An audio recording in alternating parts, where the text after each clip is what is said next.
Good morning, ladies and gentlemen. Welcome to the Sydney WI Expo 2022. We'll be kicking off with a keynote from our CEO and Managing Director, Steve Torso, who'll be talking us through the convergence of generational and technological trends. Ladies and gentlemen, welcome. Welcome to our first Wholesale Investor Capital Expo. Super excited to have everyone here. Firstly, obviously, you know, it's a bit of a different layout and a different format, and I'll go through what that's about. And obviously, from our perspective, what's going to be different about today is we want to make today really about engagement as much as possible. So if you look around, every company that's featured on here is here demonstrating in some way, shape or form, whether it be via software, whether it be via physical product, or whether it be by some sort of technical product as well. And to me, that really is going to be the essence of what the Expo is about. And the three key areas that I'd love everyone to focus on from the conversation perspective is: one, investment, obviously; two, commercial opportunities; and then three, the strategic opportunities that come with it. So they're the three elements which we've really focused on for today. So thank you very much, everyone, for coming. I was going to go, these are the three key foundations for us and what we want to help everyone achieve from the actual Capital Expo. As a first step, you probably would have noticed we've built our own conference software in Crisp, so I highly recommend. We've sent you emails about it. It'll be in your text message as well. Basically, inside that, there's an exclusive networking zone for every attendee here. We want you to not only engage with inside that networking zone. I'm going to give you, and also there's an exhibitor area as well. There's the capacity to network with each other, but most importantly, to network with the companies that have been featured at the event. I'll say the other thing as well is, if you receive a message from the companies that have been featured where they want to provide a bit of an introduction, do your best to go and have a conversation with them today whilst you're actually here at the Expo as well. We've got an incredible lineup of speakers. The main thematics, and I'll let them do themselves justice of the introductions, but we've tried to create thematics which are relevant for what's taking place right now. So the combination of the interest in pre-seed and seed opportunities, the interest in deep tech opportunities, the interest in what's actually happening from an investment trends perspective across Asia Pac, Australia, and also North America. Then also the other component is B2B investment opportunities as well, which we're seeing a rise of more and more funds or more syndicates focused on that. And then also there's a cool talk from Sandeep that I really wanted to bring to the attention. And given that it's I think it's Mental Health Awareness Week this week, he's a founder that's built and exited his own business, and he actually did a survey of founders as well as part of that. And I think one of the parts I think people got to realize is one of the key foundations for every successful business really comes down to that resilience of a founder. But I think it's also important for the investors to understand the actual process that founders go through in building their own businesses. So from sessions today, obviously we've got presentations right up until 12 o'clock. Then there'll be obviously networking across lunch, but really the entire Expo experience is really focused around networking. Then we've got afternoon presentations, and then of course the relaxation time from 4 to 6 p.m. We're going to kick back, have a couple drinks, and so have some friendly conversations between each other. So it's a very simple format. All the presentations will be done here, and then likewise the panel session will be here as well. There's an agenda inside your app. So when you go into the app.crisp.io, you will see the agenda inside the conference software. We've made it simple as possible for you to actually find it. If you want to network, just know there's a process to actually do that. And so most people that are coming today are already set up, but please make sure you go through that. Now, my talk for today, and I said you may have seen me give this a couple months ago. One of the things that we've been focused on from a thematic perspective, and you see that right throughout this entire room, is that what are that combination of generation and technology trends that are taking place right now. And the thing that I've flagged that I always start with, and I did this for venture and capital as well, is that our days are pretty much driven by these headlines. If you think about when we wake up, we go into the news, go into the AFR, go into whatever, The Economist, whatever you want to read, you go in there and you're driven by these types of headlines, right? And effectively what is beautiful about today, it's like a bubble of optimism. It's like all this just doesn't exist, and you're focused on the pure heart of what's important about this space, which is innovation, ambition, and capital. And the reality is all of those three come together to create the opportunities that are all around this room today. So for me, one thing I've observed, we launched WI. This is actually last week was our birthday week. 14 years since we actually launched Wholesale Investor. The week of, thank you. It's definitely a feat, that's for sure. And we've re-innovated the entire time. The week of October 4 to October 8 was when we launched. You can imagine the Dow Jones was dropping 19%, 19% that week. And what did the GFC teach us is that COVID transforms and accelerates what's happening from an innovation perspective. The next time we actually really saw it was in 2020 with COVID, when we also saw the next layer of acceleration of this change taking place. And to me, you've seen some of these companies go on to do incredible results in a short period of time. The biggest thing we've learned, and this really comes from the TED. By the way, who's actually seen this talk by Bill Gross? Who's actually seen it? Actually amazing how many people haven't watched it. I highly recommend it for everyone to watch this TED Talk by Bill Gross. It only goes for 5 minutes. It talks about the reasons why startups succeed. And it's really simple. He did an assessment of the 200 companies he invested into in 2015. And he worked with his analyst team to say, why is it that companies actually succeed? And he went through the key areas, right? And they broke it down to these key areas. And it's really interesting when they did the analysis. The first one is the actual funding part. Now, given that we're at an event that's focused around investment, you think that's interesting to see that actually at the bottom. The second one they talked about was the business model. And basically this thesis was that as companies start to grow, they start to figure out what their business model is. The idea itself, the team and execution, which for me, I was expecting to be at the top of the actual list. And it's what most people will focus on. The last one's the most important that he flagged is the timing. Right, and the perfect example he gave was YouTube. He had a YouTube competitor 12 to 18 months before YouTube existed. And if anyone remembers back in 2005, do you remember the experience to actually try and watch a video?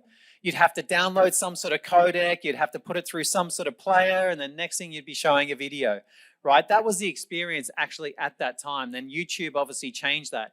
Right, but the timing part made the biggest difference. For anyone that's investing in lithium at the moment, you would have seen the power of timing over the last 6 to 12 months, right? But the other thing I sort of find interesting for me as a generation on the technological trends in that this millennial wealth transfer is the most realist thing that you can see right now that's actually taking place.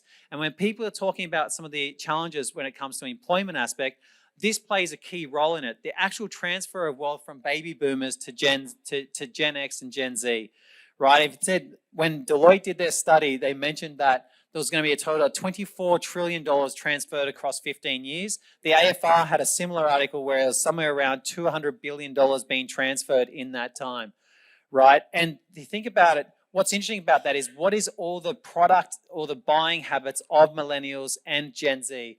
And one of the key parts is the access, not ownership component, which is why every business is moving towards a subscription model, right? And we've even seen car companies do that now, where instead of taking on car lease, they're looking for car subscription models, right? They're taking a buy now, pay later approach to getting cars. And then this part is interesting. It said 25 years from now, car sharing will be the norm, and car ownership an anomaly. And I find that interesting. Wellness is obviously a big area. Most of us are wearing some type of device which is monitoring our health, whether it be via an Apple Watch, whether it be via, I've got a Whoop strap, some people have a Fitbit. Everyone's wearing something, but there's so many different areas that actually relates to, right? Then obviously ESG has become quite a hot area from an investment perspective, but also politically as well. But the reality is it's not going away, right? If you look at the predictions for EV vehicles, like I think they mentioned Tesla was the third highest selling car in Australia just recently, right? There's other countries where 80 to 90% of the cars are actually, electric vehicles. The reality is in the next 10 years, we'll see the biggest transformation from ICE vehicles to electric vehicles something that we wouldn't have experienced in our time from the horse and cart going to cars. Buy now, pay later. Whilst it's been smashed from a market's perspective, it's fundamentally changed the way that sort of millennials and Gen Z buy a product. The fact you can buy alcohol at a pub with a buy now with afterpay or something like is astonishing, right? But this dominates the way people actually purchase. And I won't spend too much. Oh, sorry. So my mentor's lesson, actually, I won't spend too much time on this because I don't have that much time. But the other factor is what's beautiful thing about investing into technology, whether it be software or whether it be any of the incredible innovations that you're going to be looking at today, the more technical business as well, is fundamentally when you actually do the study of rights law, and the person that does this the most justice is Kathy Wood, when she looks at the more that companies increase their manufacturing, their actual cost to manufacture comes down. It's the beautiful thing about software. The more clients a company brings on, their actual cost to acquire also comes down as well, right? But what he found was that effectively when they actually every time they double airplane production, it was reduced, the labor requirements was reduced by 10 to 15%. And that's one of the most powerful things about the investment for every single company being featured today, actually in their technology. The other part that's important is understanding adoption curves, because ultimately, if you think about adoption curves, that's what drives the value return for us as investors. That's what drives the value return for the companies that you're investing in, that you're looking at today, is where do they actually sit on that adoption curve cycle? It's interesting, EVs just crossed 5% global adoption, right? To give you a stage where that's at. All of us would probably be considered in the early adopters phase, right? Without doubt, the factor in innovation would be a testament to that. But you can see the exponential growth that then gets experienced with that. And the best example of that is who used to have a BlackBerry, out of curiosity, right? Think about how quickly BlackBerry was decimated by the iPhone. That is the perfect example of adoption curves when it comes to technology and it comes to innovation. The next aspect, that we've sort of been talking about to everyone, and you think about the most famous saying is that software ate the world, and then now AI is eating software, right? And that's important because if you think about it, the majority of the companies presenting today are investing into AI in one way or another. Even us as a company is doing that. What does that mean from a workforce perspective? What does that mean from the future of employment perspective? And the other part is that digital innovation empowers that productivity. So what people could do 2 to 3 years ago is going to double and then triple over the next 2 to 3 years because of what they can actually do with software and also with AI. And then the last aspect is data, right? The amazing thing about building a business right now, especially in B2B, is the ability to purchase data and then scale outreach. Right? For B2C businesses, their ability to scale their outreach via social media platforms is also something we didn't have sort of 10, 12 years ago, or was just in the beginning phases. So obviously renewable energy, we've got a fantastic example of Rex and obviously a few other companies here today. Incredible. Now, when you think about that area, that now solar and wind energy is now cheaper than traditional electricity. So that is when that crossing point becomes really important because the opportunities which come from that are incredible. Sequencing genomes gone from $1 billion in 2001 down to 330. Oh, sorry, that should be 2022, not 2015. In $338. That is the power of software. That is the power of technology. And this is what every company here is driving towards with their own businesses. The move towards efficiency and on demand. Each of us have seen these companies get decimated, these industries get decimated or renewed or reinvigorated, however you want to position it, with the power of on-demand access, which is all what we demand at the moment. And then this one, for me is a common saying that I mentioned, all markets move towards efficiency, right? Any solutions which save time and money. AI and deep learning is becoming a lot more affordable for businesses to invest into, given the infrastructure set up by the likes of Google, AWS, Microsoft with Azure and so forth, creates incredible frameworks for companies to build upon for their own solutions utilizing AI. The genomics aspect creates a whole bunch of new opportunities in the healthcare space for all of us. In fact, it sets up the opportunity for personalized healthcare solutions going forward. And that's why, to me, such an important area. And then obviously I mentioned about the disruption of the power and utility sector, 3D printing, crypto is obviously a big one. We've got obviously a couple Web3 companies here today. But if you think about it, the adoption layer, the adoption of Ethereum, I know most people here own some type of crypto. Typically, one of our most popular sessions is always related to Web3 at the moment. But it's powerful to see it's in still such an early phase. Literally the equivalent of the internet in 1999 is where crypto is at right now. But because it dominates the headlines, we think it's far, far further down the track. But actually, it's still super early. The best thing about each of these is the power of network effects. As I mentioned, B2B businesses can scale by buying data. And obviously B2C businesses can scale via utilizing social media platforms. Each of those create a powerful network effect for every company, right? And that's the importance for what we're all trying to build from a company's perspective is how can we make value within the ecosystem? For me, what's beautiful when I look around, I think about the value of all the conversations that will actually take place today and how that transforms over 3 months, 6 months, 12 months, 24 months, etc. When it comes to crypto, the ability for fintech applications fundamentally changes the way that we can potentially do business and banking going forward. Likewise, the ability for communities to actually create layers of value across their ecosystem also becomes super interesting and important. So all those areas.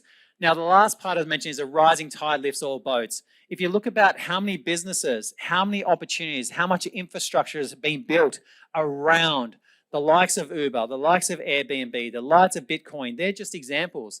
You know, if you think about it, there's that aggregation place, and then there's that commoditization place where people are buying, where people are actually transacting. The marketplaces, the platforms, and also all the subscription models provide access to everyone. Then the last part, oh, I missed it. Hang on. Sorry, the other part that I wanted to highlight on this slide is this rising tide lifts all boats. If you look at renewable energy as an example, think about how that fundamentally transforms everything over the next 10 years. What people actually buy, what people invest in, what will they install on the side of their houses? How will the traditional garage station change? How will car washes change? What will that setup change? And then inside of that, there's all layers of finance, there's all layers of opportunities, whether it be funding, whether it be hardware, whether it be technology, etc., logistics, it's all covered around that. So to me, they're the ones that we've been looking at from a trends perspective. And to me, it's probably one of the most exciting times. You know, as someone that's been in this space for 14 years, I said, what's really interesting is I always ask this question at an event. Who was involved, and I'd love to get a show of hands from everyone, who was involved in the startup ecosystem 5 years ago? Okay. Now, keep your hands up. Who was involved in the startup ecosystem 10 years ago? Okay. Just look around at how many hands are not up and think to yourself, how many people will be in this space 5 to 10 years from now? This is really just the beginning, and that's what's exciting about this. So that is it. That is it for my talk for today. Obviously, I'm going to come back and after Brian's speech, I'm going to come back and give a quick demonstration of Crisp and how you can use it throughout the session, because I really want to make sure everyone gets the engagement that they can from the platform. We've purposely built the software for that. So on that note, I'm going to hand back to Andrew to introduce our next speaker. Thank you, everyone.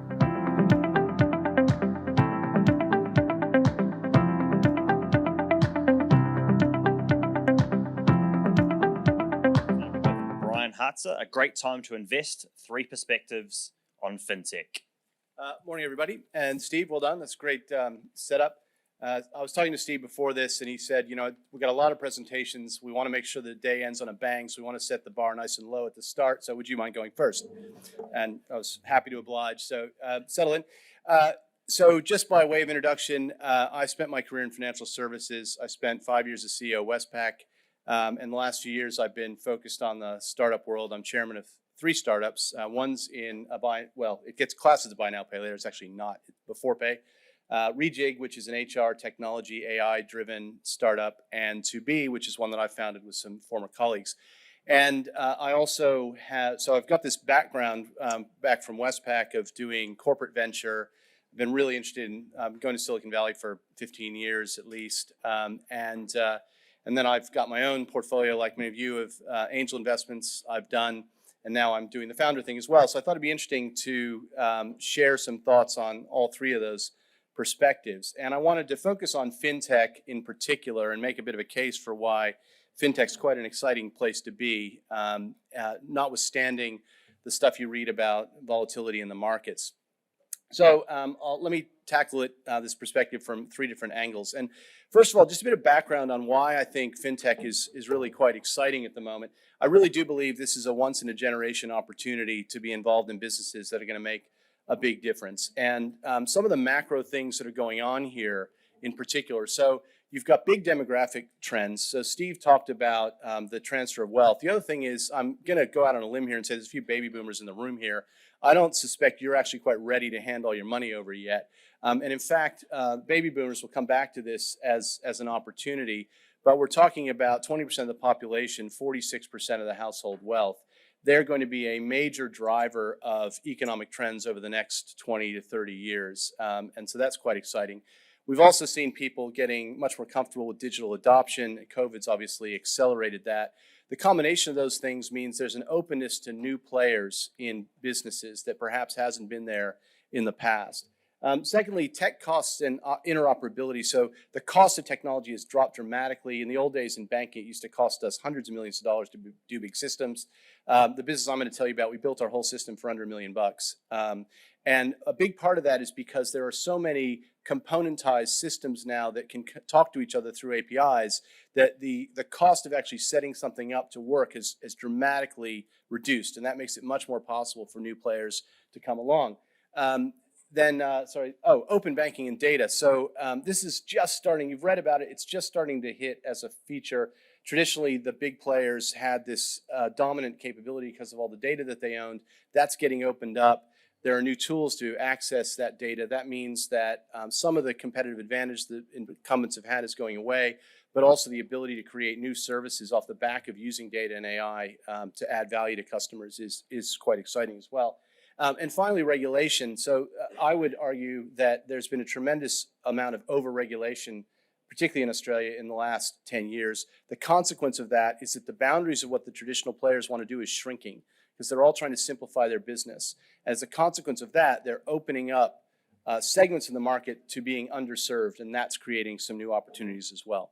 So let's go through the three perspectives. I'll start with the corporate venture opportunity, and this is important because big companies have constraints. It takes them a long time. They've got big, complex product systems. They've got limited resources to do things in terms of people. It's all very complicated. And so engaging with the startup community for a corporate is quite exciting because it means, number one, you can learn what's going on a lot faster. Number two, you can, in some cases, create an innovative solution to a problem that is going to be too hard for you to do internally. It can also give you some protective defense because one of the Reinventure was a venture capital firm we set up within Westpac. The main driver of that was to know what was going on so that as things emerged, we could step in and be well positioned to partner with those companies over time. And potentially, it's actually the last goal here is there can be great financial rewards. And just to give you a sense of this, at Westpac, a couple of the deals that we did generated over $1 billion in cash profit for the company because we got in really early on some companies and we were able to take advantage of our position to build an advantage position with those startups. So it's quite, and the other important thing about corporate venturing is that it means that there's a market for startups in Australia to get strategic investors from these big corporations, which isn't about what's going on in the external equity markets. Now, from an investor perspective, here's the way I think about it for what it's worth, and that is that there's a number of themes that are created by those general opportunities I talked about at the beginning. And so some of them, you get a sense of here, there's access to data and insight. There's customer management, whether that's managing a back book of customers, helping brokers do their business better. There's a business at the back hound over here, which is a good example of that. Automating processes that are highly manual. So Nano Home Loans, for example, is automating the mortgage origination process, selling that technology to existing players who are struggling to keep up and stay competitive in their service quality. Targeting specific segments, which is another home loan example, Athena Home Loans. On payments is a huge area in itself, adding more value to the payments. Slip is a company that does value-added receipts that creates a better proposition for merchants and the banks that provide credit cards. Before Pay is a business model disruption. So essentially it's disrupting payday lending, which is a really egregious business that takes advantage of people. Before Pay is a much more ethical solution to a genuine need for people who find themselves struggling with cash flow week to week. And then underserved markets, which is an example of where banks have retreated and therefore created an opportunity. And with that, I want to turn to the founder perspective, because sometimes you come across an opportunity that's just so big you can't pass it up. And this is one of those that I stumbled on with some colleagues. To be is particularly focused on the baby boomer generation that Steve referred to before. Some quick stats for you. 5.5 million Australians born in this era. 3.5 million of them have not yet turned 65. And that's really important because it means, Steve's point about timing, all of those people are going to turn 65 by the end of this decade. And so there's a huge number of people who are passing this kind of psychological milestone and starting to think differently about how they want to spend their life and their money. In terms of assets, these people have $2.3 trillion in home equity. Just let that number sink in for a bit. And they're generally living a lot longer and healthier. This is not like any previous aging generation. They're looking to make the most of what is really the prime of life for them. Now, the problem that's emerged is banks have stopped lending to these people. And the reason for that is that regulation has become interpreted, the so-called responsible lending regulation. The banks have essentially interpreted this to mean that if you can't pay the loan off out of your cash flow, surplus cash flow, then that is not a responsible loan, irrespective of your asset position. And that belief has essentially become embedded in the regulatory approach and the credit processes of the major players. And so just at the very time when a bunch of people are looking to access the wealth that they built up, particularly in their homes, the banks are saying, sorry, I can't help you. And this is a big opportunity that's growing. So you've got a bunch of people whose children now are looking to get on the property ladder. Maybe they're looking to renovate. Maybe they want to buy a lifestyle asset, buy a car, a boat, go on a trip, but basically enjoy the wealth that they've built up. The banks now are saying to them, your only option is sell your house or sell that investment property or sell those shares. And in this sort of market, a lot of people are saying, well, I don't really want to do that, thanks. And so if you think of this from a competitive point of view, a white space has emerged, which basically says if you have paid off your home and you're affluent and you're over 55, essentially nobody wants to help you. The banks are focused on people who are under 55 and still need a mortgage. There are a few players who are focused on people who are financially vulnerable and whose only asset is their home, so the traditional reverse mortgage market. But we found this big white space, which we thought this looks pretty exciting. So we focused on this and we found that we could actually develop a solution. We call it Equity Advantage. It's essentially a home equity loan, 5-year loan. You can borrow up to $500,000. And thanks to technology and the way that we have found a way through the regulation, you can apply online on our application. By the end of the day, we can have settled the mortgage and put the money in your account, which is a pretty extraordinary customer experience compared to if anyone's gotten a mortgage recently, you'd know it's a little more difficult than that. So great example of a market opportunity that's opened up because of some of those trends. Combine that with technology, a team of people who are all experienced bankers who actually know their way around the system, and we've been able to come up with something we think is quite cool. Now we also, final point, we know that product itself can be copied. There's nothing incredibly magical in what we're doing. So a very important part of creating a business here is a strong brand that resonates emotionally with people, and that means helping them through the issue that they're trying to address, which is if you're going to do a family loan, how do you set it up so you preserve not just your financial position, but also your relationships as well. So hopefully it gives you an idea of how some of those broader trends can turn into a specific opportunity. There are lots of great businesses like this being developed in Australia at the moment. And so just to wrap up, I think this is really a good time to be investing in fintech, not regardless of what's going on in the broader financial markets. There's a whole bunch of different themes here. You should find one that really resonates with you. Look for businesses that they're doing those sorts of things. The Australian ecosystem, as you can see from the people around the room, this is really an exciting time. And we've proven in Australia, unlike in a lot of other industries, that we can actually create businesses here that can compete globally. And one of the great benefits of technology is it's a lot easier now to take businesses overseas. And certainly from a 2B perspective, we see great opportunities in Canada, the UK, the US, and others who have this same demographic challenge.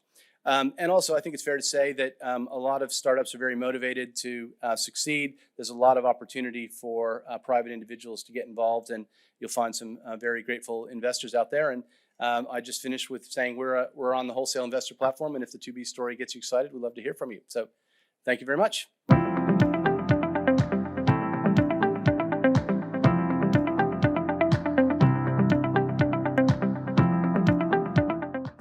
Deborah Young, CEO at the Regtech Association. She'll be discussing Regtech, the industry opportunity. Thanks, everyone. I've only got 15 minutes, so I've got some notes here so I don't forget to say anything. Thank you so much for having me. And what a perfect segue you've actually given me, because I think we've touched on a couple of things that are very close to my heart. One is about people, one is about technology, and Brian just underlined the perhaps over-regulation, but it does exist, and my association exists to try and grease the wheels and ease the path. So my name is Deborah Young. I'm going to try and use this and hopefully Now, you did promise me it was easy. There we go. Originally, I had a risk management background, and I just wanted to unpack a little bit about industry associations, if I may. So for the best part of the last 25 years, I've worked at a range of different industry associations, including the Australian Investment Council for 9 years. I worked at the Superannuation Funds Association, FINSIA, AFMA, and so on and so forth.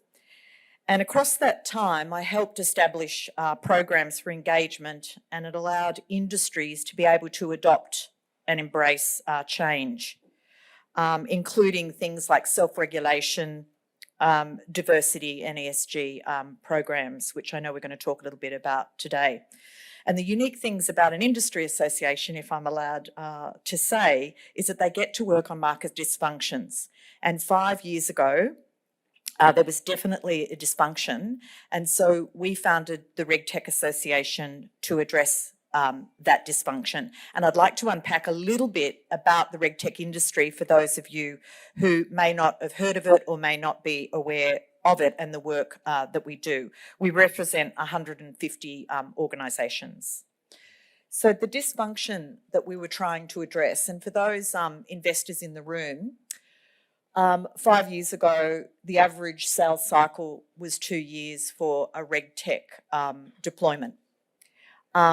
Most of the industry was self-funded by the practitioners themselves, or if you like, the founders themselves. And there was a lack of professional capital flowing in. The second thing was that the industry wasn't able to clearly articulate where their greatest problems were. And the industry at that time is really defined just as the financial services industry, although since then we have broadened out to other regulated industry verticals. They had lots of legacy systems. They had no idea where to start, what were the options, what their internal alignment might look like so that they could get organised to even onboard new technology, and where was the budget going to come from. The second thing was there was very low engagement from government. Government had not realised the power of Regtech technology. The fourth thing there is actually about confusion with fintech, and I still see this a lot. Fintech and Regtech are really two completely different things, and if you think about it, if fintechs need to be licensed or regulated, then they need technology to protect themselves from, for anti-money laundering and all that kind of thing. So they actually are customers of Regtech rather than Regtech and fintech being thought of as the same thing. There was also no strategic voice for the industry, and I won't go through all the points on there, but there was very little collaboration between the different parts of the ecosystem. So very little collaboration with banks, very little collaboration with regulators, and certainly no collaboration with the people that actually had the solutions to the greatest problems. And then finally, there was no regular rhythm with regulators, so no meetings happening and that kind of thing. So I just want to go to the heart of what Regtech is about, and it might surprise some of you, but I think this is worthy of your attention. So this is actually all about bringing it back to consumers and to people and to the planet. Protecting consumers is absolutely core to Regtech. I'd argue that consumers don't need to know what Regtech is, but they should enjoy the trust and comfort of a well-functioning regulatory and compliance ecosystem. Let's just define it. Regtech is short for regulatory technology. It was a term that was coined about 5 or 6 years ago out of the UK, actually.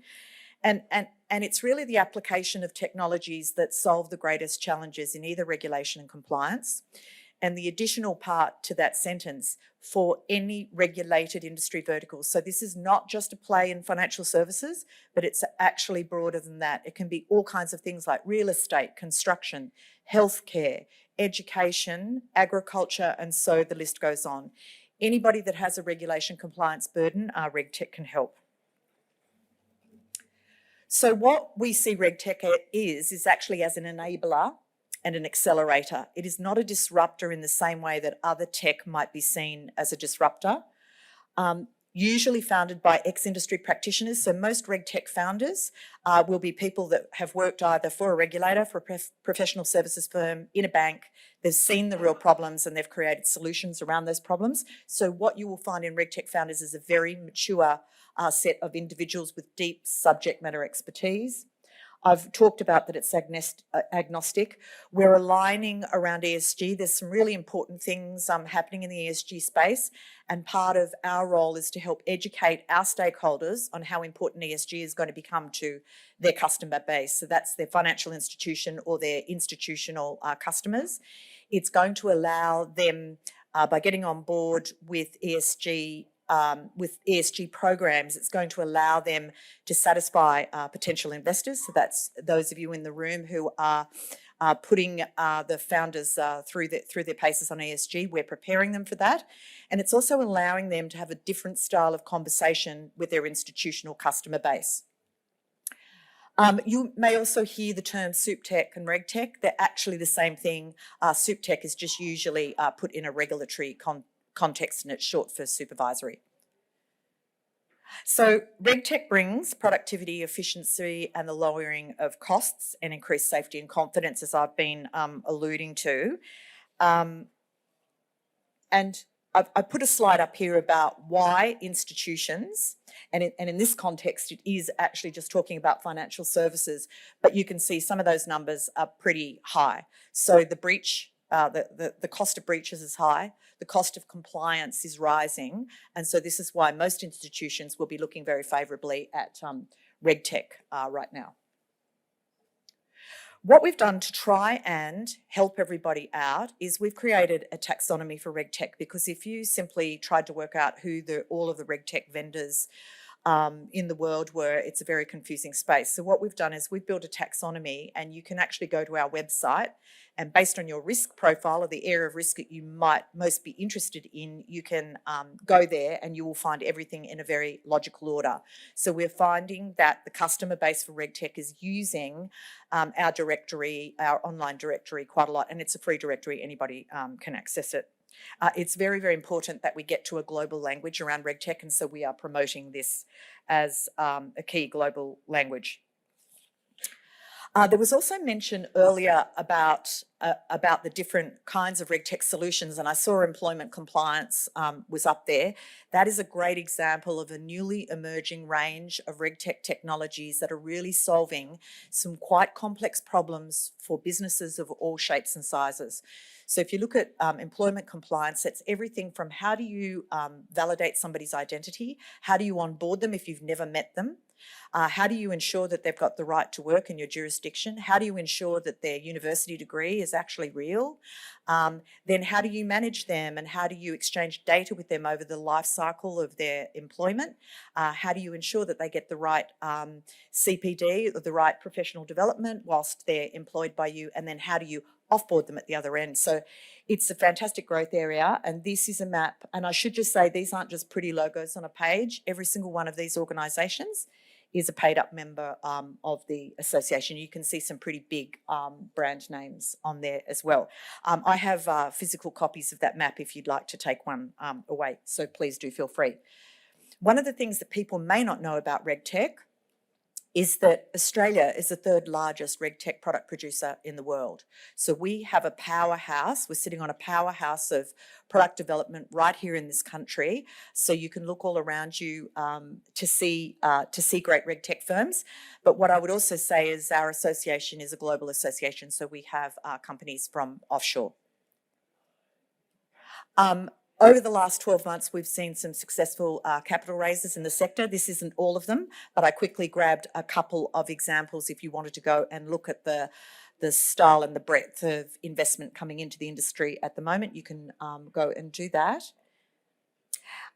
A couple of key things. Now, we're about to drop some new research, and I don't have the insights yet, but our last lot of research, which was late last year, showed a very, very resilient industry. So most of our founders during the pandemic simply went home and were able to operate as situation normal. And in fact, it's arguable that adoption of Regtech accelerated during the pandemic. What you will also see is, and I talked, and I'll finish off with it on my slide, but we did shorten that time to value. So instead of a 2-year sales cycle, we've brought that down considerably, and that's through education and also just helping enable the solutions getting into channel faster. There's a bunch of other stuff on there, and I'm sure these slides will be shared with you, and I'm just conscious of time. Nobody's waved at me yet. I've also got on here some different perspectives. So that's some vendor perspectives that you might find valuable, but also what are the Regtech buyers thinking?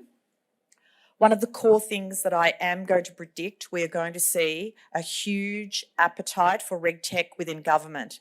And what I mean by that, I don't mean government as a policymaker. I mean government as a buyer and a consumer of Regtech. And we're already starting to see it around such things as e-signatures, digital identity, and so the list goes on. And a lot of those things were amplified as real problems during the pandemic. And we are seeing huge appetite from government right now. So I started kind of on this slide and I thought I'd finish. So what we see now, there's going to be a couple of primary drivers going forward for the industry. One is going to be diversity and inclusion. The other one I talked about briefly, and that is around aligning with ESG.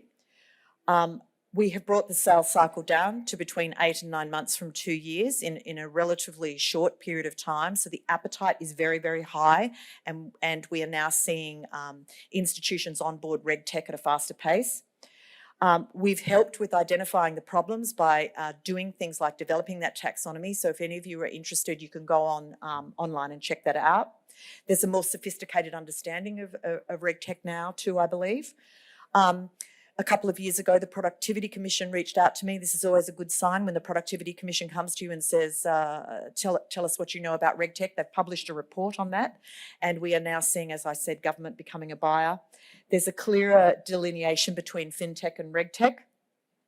There is a more strategic voice and a trusted community. And then last but not least, we have regular dialogue with all of the Australian regulators, with the FCA in the UK, and we are now starting to develop those relationships with some US regulators as well. Increased investor engagement is one of my key strategic priorities for this year, so we welcome any of you. Please do reach out, come and talk to me. I can share a copy of that map with you.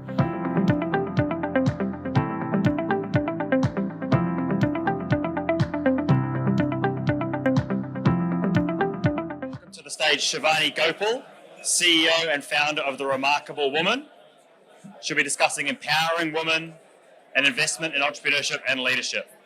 Welcome to the stage. Hello everyone, it's great to be here and thank you Andrew for the introduction. As most of you now know, thanks to my name being up the top, my name is Shivani Gopal. I'm the founder and CEO of an organisation called Elidex, formerly known as The Remarkable Woman, and I'm here to talk to you about empowering women in investment, entrepreneurship and leadership, and why these elements are so important to me, but also to women at large, both here in Australia and all around the world. Before I carry on though, I just want to make sure that you can indeed hear me, because I'm not usually used to electones. Can I just get a quick show of hands? Yep, you can hear me all right? Fantastic. Okay, so let's get this show on the road. So, Elidex. What is it that we do? We're an organisation that champions ambition and redefines leadership. And we do that so that together we can rise higher, live louder, and lead authentically. It's an organisation that I started because of my personal experiences, my reflections, and my lessons. And it made me realise the global challenges that we women face. But it wasn't just me personally that was going through all of these experiences. And it made me realise that we as women have immense potential for greatness. Now, I know that sounds so obvious, right? Of course you would think we have immense potential for greatness, but yet we don't see it when it translates into the numbers of women who are leading socially, politically, economically. And for that reason, we often do need that reminder. We need that reminder by way of numbers. And it made me realise that we have an absolute ability to achieve our ever-growing potential. Some of those realizations were this. The first was a childhood realization where I realized that women need to know how to manage their money and we need to know how to make our own money. You see, the year was 2000. I was in year 10. I know this because I was a very, as you might not be to any surprise to any of you, I was still a very ambitious woman and wanted to be a barrister. So I went off to do work experience at a law firm. And my father dropped me off early in the morning and waved me goodbye. He was supposed to pick me up that afternoon at 5 o'clock, and he didn't turn up at 10 past 5. And like any petulant 15-year-old, I was incredibly annoyed, and I was huffing and puffing down the street saying, how could my dad just leave me here? What if someone kidnapped me? How could he do this? Oh my God, I'm just so offended, so annoyed. Then eventually found my own way home, as you do when you catch a bus and you realise you've got some resources. I came home to the horrible realisation that my father, that day, after dropping me off to work experience, had suffered a heart attack and subsequently was rushed to hospital and had 2 bypasses. I'm very happy to tell you that my dad is fighting fit and going strong now in 2022. But back then, that was a horrifying experience for me, my family. I'm the youngest of 3 sisters. And like most daughters do, I saw my dad as this incredible, invincible man who just kept powering through, kept on going. And I didn't think that anything could ever happen to him. What I then saw was my mother have to work 3 jobs to get myself and my sisters through financially, to keep a roof over our heads, to keep the food on the table. I come from a very beautiful, vibrant Fijian Indian community, one that is so incredibly supportive. And so as a result, every single day on our doorstep, we would have anywhere between 1 to about 7 different curries sitting there waiting for us. And it made me realise, you know what, you can have a community, you can have support, and you can have people who will cook for you, but it's up to you to make your own money. And it's up to you to make sure that you can run your own household. And my mother showed me that she could do that. But it made me realise there has to be a better way. There has to be a better way that we can better manage our risks to make sure that, frankly, if all shit hits the fan with our health, with our finances, that we can indeed take care of ourselves. And it made me realise if I needed to be successful in life, no matter how much I had in order through family, through work, because my parents were both, as you probably can understand, really hardworking people, you do need to have things in order. And that was a big lesson for me. And it set me on the path to eventually becoming a financial advisor and helping people with money, in particular women. Realisation number 2, entrepreneurship is normal and it's fun. There's a great reason why we don't have as many female entrepreneurs. When I look around this room, I see a great diversity of people. I see a diversity of culture, but what I don't see is a diversity of gender. And it's sad that time and time again, we come to this juncture, we come to this point where women entrepreneurs are fewer and fewer in number. Why is that? I'll share some stats with you soon. But one of those great reasons is that entrepreneurship is simply not normalized. In society, in culture, we're brought up to be taught to be good girls, to speak well, to be nice, because that is what you are rewarded for. Study really hard, go to university and get a good, stable job. And if you're lucky, find a great man, have a couple of kids. Now, I know that latter people don't say out loud, but it is implied even now in 2022. Maybe in a non-drunken conversation followed by, oh, shoot, sorry, shouldn't have said that, but you said it, right? And it happens. Entrepreneurship needs to be normalized, and what I mean by that is, as parents, as carers, as a community, we need to be talking about how entrepreneurship is part of our lives. For me, it was simply normalized because of, and you might laugh because some of you may remember this, the Besma Club. I don't know if any of you were part of a Besma Club, but my family, my mum was part of the Besma Club, and she was a really entrepreneurial kind of woman. She is rather a really entrepreneurial kind of woman. We would call over her girlfriends every Sunday. We'd have a massive pavlova. I'd see my auntie come over, hold a black briefcase. And that image was so strong for me that a woman carries a black briefcase and counts the money because my auntie was a treasurer. It normalized to me that women count, make, and manage money. It was never a strange thing for a woman for me to go into financial advice. It was just normal. And seeing my mum sell Besma wares to all of her friends was normal, to be able to promote, to be able to sell. And to me, it taught me that entrepreneurship transforms you. It enables you to live all of your potential, all of your passions, and fulfill your vision through this product, through this company of yours. For my mum, her Besma Club. And I saw my incredible mother, who got married when she was 16 years old, came from Fiji to Australia with not much in her and my father's pockets, to this incredible, vibrant woman who, frankly, no one could stop her from selling that Besma and a couple of additions to you and to all of your family members, and you all went home with one. And I learned a third lesson, that leadership as women comes naturally when you have the capacity to lead authentically. That latter word is so darn important, the capacity to lead authentically without people putting names and badges on what you should and shouldn't do. For me, that lesson came in the opposite. When I finally got my dream job, I had grown up into the world and finally became a financial advisor, and my recruiter called me up and said, "Shivani, great news, you've got the job, they'd love to have you." I was so thrilled. And at that point, he also gave me a bit of bombshell advice. And he said, "Hey, Shivani, do you remember when I first met you and you told me something?" And I thought back to what it could possibly be, and I went, "Oh yes, I remember now." And that something was me saying to him, "Daniel, I hope I get this job. I really hope they hire me, because they're not going to regret it. I'm telling you, if they hire me, I'm going to be the best financial planner that Sydney has ever seen." And he said, that's really nice. It's really endearing, but I probably wouldn't say that out loud. Ambition like that, it can rub people up the wrong way. Just keep that stuff to yourself. And it was the first time that I was ever shamed for my ambition.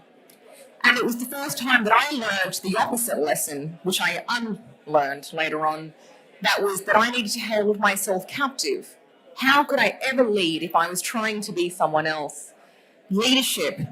In leadership, in order to survive, you must be free to be authentic. Here at Elidex, we fuse all of those lessons into the work that we do. And we found some really incredible findings through our research. Our own native research shows that a whopping 93% of women want to grow their careers. I'm sure this comes to absolutely no surprise to you. It shows that 76% of women want to work on their leadership skills, and 92% of women want access to mentoring. If you're wondering what in the world Elidex does, aside from championing ambition and redefining leadership, we provide women with a platform and app so that they can very easily access mentoring, so that they can build daily habits to build their money goals, to build their entrepreneurship, to build their leadership, so that they can live to their full potential. But we found that in workplaces in Australia, they simply are not supported. And that translates into the fact that only 35% of women, despite 93%, almost every woman out there who is employed, wants to work on her career. 76% wants to work on her leadership skills. The gap is that only 35% of them make it to key management positions. As a result of that, we're starting to see through our research in Elidex and through the 6 years that we've been in business, now Elidex, previously The Remarkable Woman, if some of you are confused and probably know me as that brand, is that it has some massive consequences. When you have the capabilities, you have the ability to lead, you have the skills, and you still don't have that job, you start to do some really silly things that don't make sense. And that is that you start to question yourself, because the world out there isn't fitting you. And it gives rise to great imposter syndrome. It is for that reason that 70% of women in America, this is not our own research, this was done externally, report to experiencing a very high level of imposter syndrome. Now, it's not because we women have less confidence than men, it's because we are less supported in our ability to translate our ambitions into reality than men. And because of that, we start to question our abilities. It's because of that that through one of our executive circle programs, which readies women into senior leadership, into board positions, into executive positions, we've spoken to women who've reported to CEOs of ASX 200 listed companies who still feel a massive level of imposter syndrome. It's shown us that there is a glass ceiling at every level in workforces in Australia. It's shown us that there is a glass ceiling at the graduate level, because you get in and then you don't feel like you're part of a network, and so there's a ceiling there. And so as a result, you start to miss out on some opportunities. I also experienced this myself when I tried to approach someone to be a mentor in my first financial advice role and told me to come back if I was still around in 10 years' time. My fellow colleague, Michael, who's a great guy and is still doing really well, just happened to befriend him and they'd go to the pub all the time and he got mentoring on the side as it is. There was a glass ceiling there. There is a glass ceiling at every level, and it particularly gets incredibly hard to break at that very senior level, where women start to experience career rot. But it's not because their careers are rotting, it's because their opportunities are waning. It is our jobs in organisations like Elidex, who support from the ground up for women and work with organisations from the top down, but also organisations, if there are any of you who are employees here, to ensure that you are creating those opportunities because the talent is there. Another really interesting piece of research that we did through our own audiences is that a whopping 60% of women want to start a side hustle.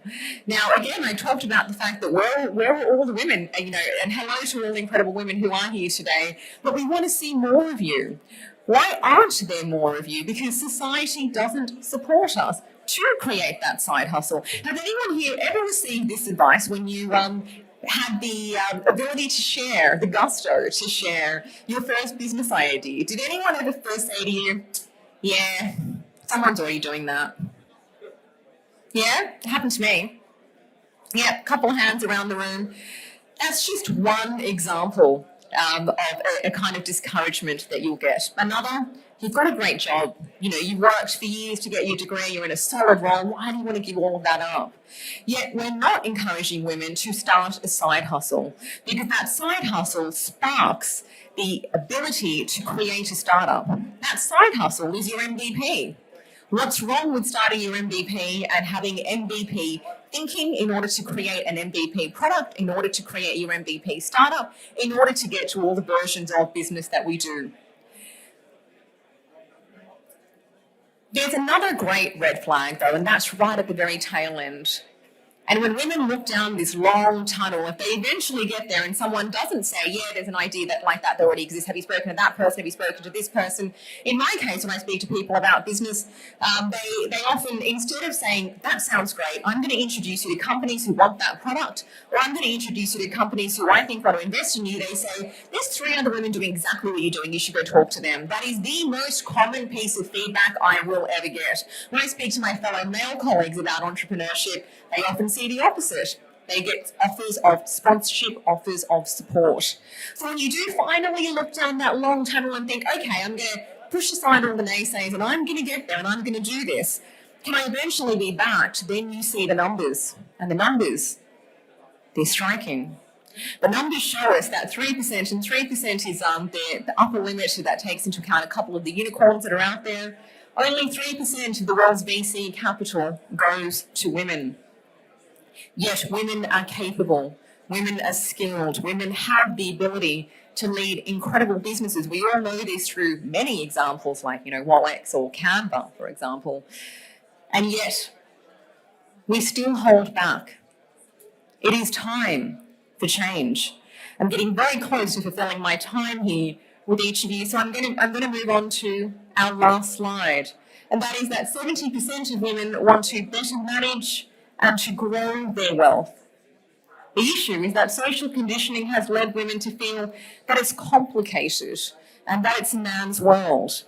Now, I know this for myself. I started in financial advice back in the year when the government said that they were going to simplify superannuation by enabling, so many different kinds of rules, concessional contributions, non-concessional contributions, and all kinds of jargon that simply didn't make sense to the everyday person who just knew that they had goals financially. What do we need to do to change that? The first thing we need to do is to talk to people. What are your financial goals? What do you dream about? What is it that you want to fulfill?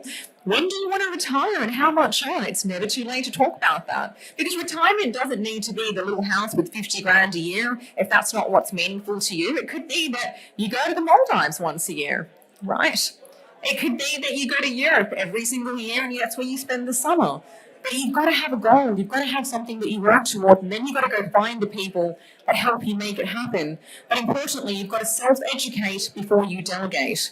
It's why we spent so much time at LDEX as an education platform, as a financial wellness platform, to give women little bites of learning as daily habits so that they can become better and better managers of their own wealth, so that they don't have to have other people go, yeah, you know what, that's not a good enough goal, that's not quite practical. If they're your goals, make it happen.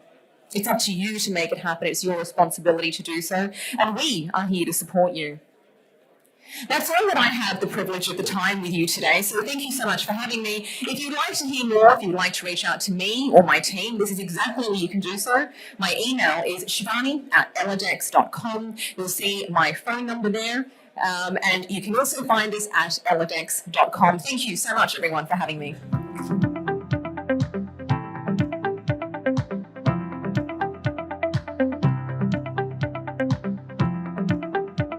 We have Chris Rolls, Managing Partner at Pi Lab Capital, talking about why the world's best investors are allocating more capital to private equity. Hello, and a very good morning. I'm going to start with a quick audience survey. So if you're down the back having a chat, if I can just get you to look in this direction, down the back there.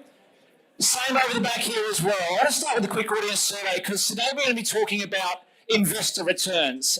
And I believe we're all here for the same reason, and that is to work out how we improve our investor returns. And predominantly today I'm going to be talking about the allocation of capital and why the world's best investors are allocating more and more capital to private equity. But I can start with a quick show of hands. Who in the room, and I want you to raise your hands nice and high, who in the room currently invests in publicly listed shares? Now, it'll probably be almost everyone, so raise your hand if that applies to you. Don't be shy, put your hand up. Yep, okay. Who here in the room currently invests in property, be it residential, commercial, industrial? Raise your hands nice and high. Okay, once again, the bulk of the room. Who here currently invests in private equity, be it directly in companies or in funds? Raise your hands. Okay, a lot lower number of people. And the question is why? And like you, I'm an investor, and I've spent probably the last 15 years trying to answer that question. Why is it that the world's best investors invest so much of their capital in private equity, yet most resale or sophisticated or smaller investors typically don't? And what I'm going to share with you is the results of some of that research over the last 15 years. Now, I wasn't always an investor. In fact, I've built and sold 4 businesses. I started as an entrepreneur. The last business I had was a business managing property. We managed about $2.5 billion of residential property across Queensland, making us the largest property manager in that state. I sold that business about 6 or 7 years ago. And it was about probably 5 or 6 years before that I started my journey into really understanding private equity and private equity returns. And one of the things that I did on that journey is I studied private equity and venture capital investing all over the world. I studied venture capital investing at the University of California. I studied private equity investing at Harvard Business School. I studied value investing at Columbia Business School in classes originally taught by Warren Buffett. I've done all of the journeys to Omaha for his annual general meeting. I've spent the best part of the last 10 years interviewing some of the world's best investors in private equity. And I'm going to share with you what I learned right now. Before we do it, I want to just make clear for those that may not be completely across it, what is private equity? Private equity is effectively investing money in private businesses in return for equity. Okay, so a business needs to raise some capital. They can usually do that through either debt or equity, and private equity is the investing of that capital in those businesses. Now, interestingly, it comes in all sorts of forms. A lot of people think that venture capital is different to private equity. Private equity is a broad category of which venture capital is simply investing in earlier stage, often high growth technology businesses. You may have heard people talk about things like expansion growth capital, buyout capital, rescue or turnaround capital, or sometimes terms like special situations. All of those often fall under private equity investing. How does a private equity fund work? The typical fund or the traditional fund works a little bit like this. A fund manager establishes a fund, they raise some capital into it, and they source and invest that capital in businesses. And they do that over a period of maybe 2 to 4, 2 to 5 years. They then manage and improve those portfolio companies. And then after a period of sort of 7 or so years, they start to exit those businesses over a period of 2 or 3 years and return that capital to investors. When you invest in private equity, your capital is typically tied up for a long period of time, which is one of the things that makes it out of reach of a lot of investors. But when you look at the returns that are generated from this asset class, it's almost indisputable that it returns better from a risk-weighted return basis than almost all other asset classes. And I'm going to share with you some of that research. Let me first tell you about what the world's best investors do. Some of you may be familiar with this guy. His name is David Swenson. Sadly, he passed away last year. David Swenson was the Chief Investment Officer of the Yale Endowment Fund. And for those that aren't familiar with endowment funds, most universities across the United States have very large endowment funds. As an example, Yale and Harvard universities both have over $50 billion of capital. It's often said that Harvard is actually a massive hedge fund masquerading as a teaching institution. But what's interesting is that the size of these endowment funds, they're able to invest for the very, very long term. And David Swenson really pioneered, changed the industry of endowment fund investing. And that was through his allocation of capital. And one of the things he did when he took control of the Yale Endowment Fund in 1985 is he changed the allocation of capital over a period of 30 years. And when he passed away in 2021, as still the Chief Investment Officer of the Yale Endowment Fund, this was how the capital was allocated. And if you have a look at this line here, venture capital, 23.5% of the capital, and leveraged buyouts, which is often a US term used for private equity, then you'll see 40% of their total capital was allocated to private equity investing. Now, I would hazard a guess, there's probably nobody in this room who has 40% of all of their capital allocated to private equity. There are no superannuation funds in Australia that have 40% of all their capital allocated to private equity. And the question is why? Of course, Yale is not the only example of that. In fact, I'll just show you this scenario here. Interestingly, when he took over the Yale Endowment Fund, over 50% of their capital was allocated to US equities. And over a period of, say, 30 years, that dwindled down to its current allocation to US equities of just 2% today. And the reason is because of return. Of course, Yale is not alone. The University of Virginia, if you look at any of these organisations, you'll see big allocations, 28.2%. That's Harvard University. They're at 34% allocation of private equity. Even Warren Buffett, the world's most famous investor, a guy who, of course, is renowned for public investing in things like Coca-Cola and Apple and American Express. If you look at his portfolio of companies, he actually has 47 investments currently in US equities and 70 in private companies which become or have become over time subsidiaries of Berkshire Hathaway. And that 70 companies accounts for almost a third of the Berkshire Hathaway portfolio. If you look at Australia, the Australian Futures Fund, 17.5% allocated to private equity, but only 8.5% allocated to ASX listed stocks. Once again, the question is why? And if you look at how that has changed over multiple years, the Australian Futures Fund in 2009 had just 2.3% of their capital allocated to private equity. Today, as I said, it sits at 17.5%. Their allocation to domestic equities has gone the other way. It's declined from 22% down to 8.5%. Yet in this room, there are far more people investing in public equities than private equity.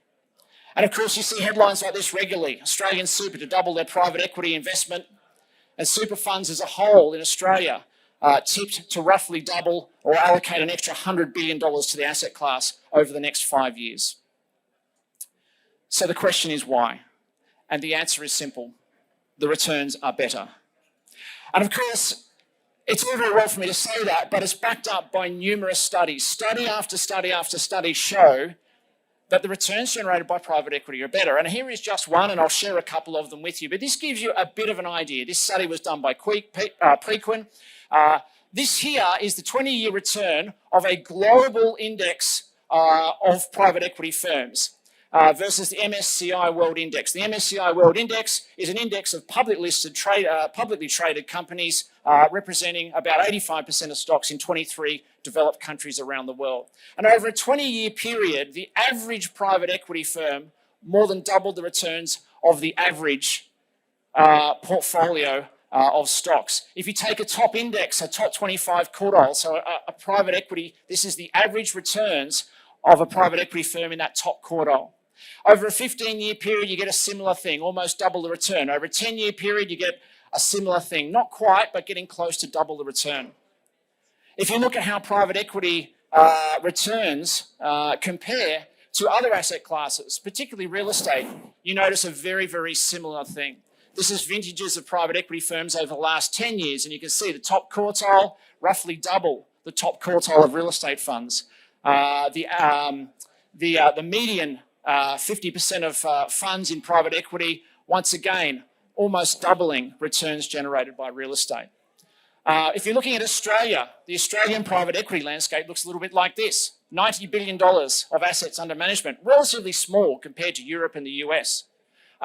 Last year, the industry raised $9.1 billion in funds, and the median, this is the median return of private equity funds in Australia, returned 17.8% over the last 10 years. So they are funds that had a vintage from 10 years ago, 2012, up until today. That's the median return of private equity investment funds in Australia. How do we compare on the world stage? Actually pretty good.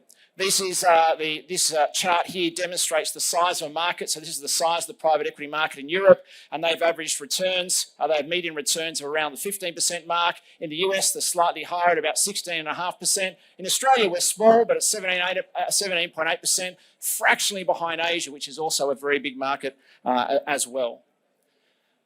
Of course, one of the problems with any presentation like this is there's an element of bias, and I acknowledge that. I'm a private equity investor, I run a private equity fund, and I have more than 40% of my personal portfolios invested in private equity funds, both my own and other funds. But one of the things that's interesting about bias is that in a lot of industries, it's hard to prove that bias. You talk to a stockbroker, they'll give you all the research surveys as to why the share market outperforms property. You talk to a property developer, they'll give you all the reasons why property outperforms the share market. One of the great things about private equity is you can get factual data from the myriads of institutions, endowment funds, superannuation funds who have to publish audited returns of their various asset allocation classes. And that is data you cannot argue with. And here is just an example of one such report. This one, I think, was from the University of Virginia. But if you go to any of the major superannuation funds, the Australian Sovereign Wealth Fund, you'll be able to find data that looks like this. In this case, the allocation of private equity was 28.2%. Their allocation to public equities was 24.5%. But if you look at the returns over 3, 5, 10, and 20 years, the returns of private equity in all of these charts, you will see across all of these institutions will outperform the others. And I think that is the best evidence of the fact that private equity outperforms consistently. And as you can see here, take a scenario, take a 10-year scenario, private equity 21% versus their public equity portfolio, which returned 11%. Over a 5-year, 28 versus 8.5. And you see that consistently time and time again. And so the question is, well, what happens as we're moving into an uncertain economic time?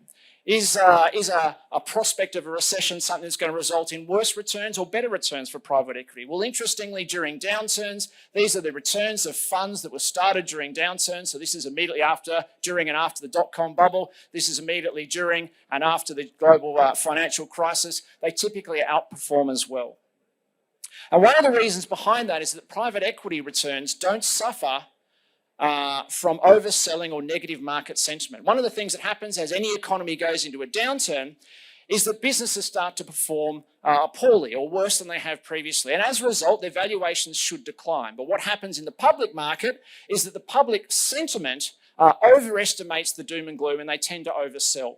And as a result, you end up with scenarios like this. This was during the dot-com bubble, and this is the valuations of private equity portfolios versus public equity portfolios. They typically decline by less and they recover faster. And the same thing has applied here after the GFC. The same thing. The private equity portfolios decline by less and tend to recover faster. And there's some very good reasons for that. So why does private equity outperform? The simplest explanation is given by this person, and I think the volume is up for this. Most of you will be familiar with Charlie Munger. You can turn that volume up.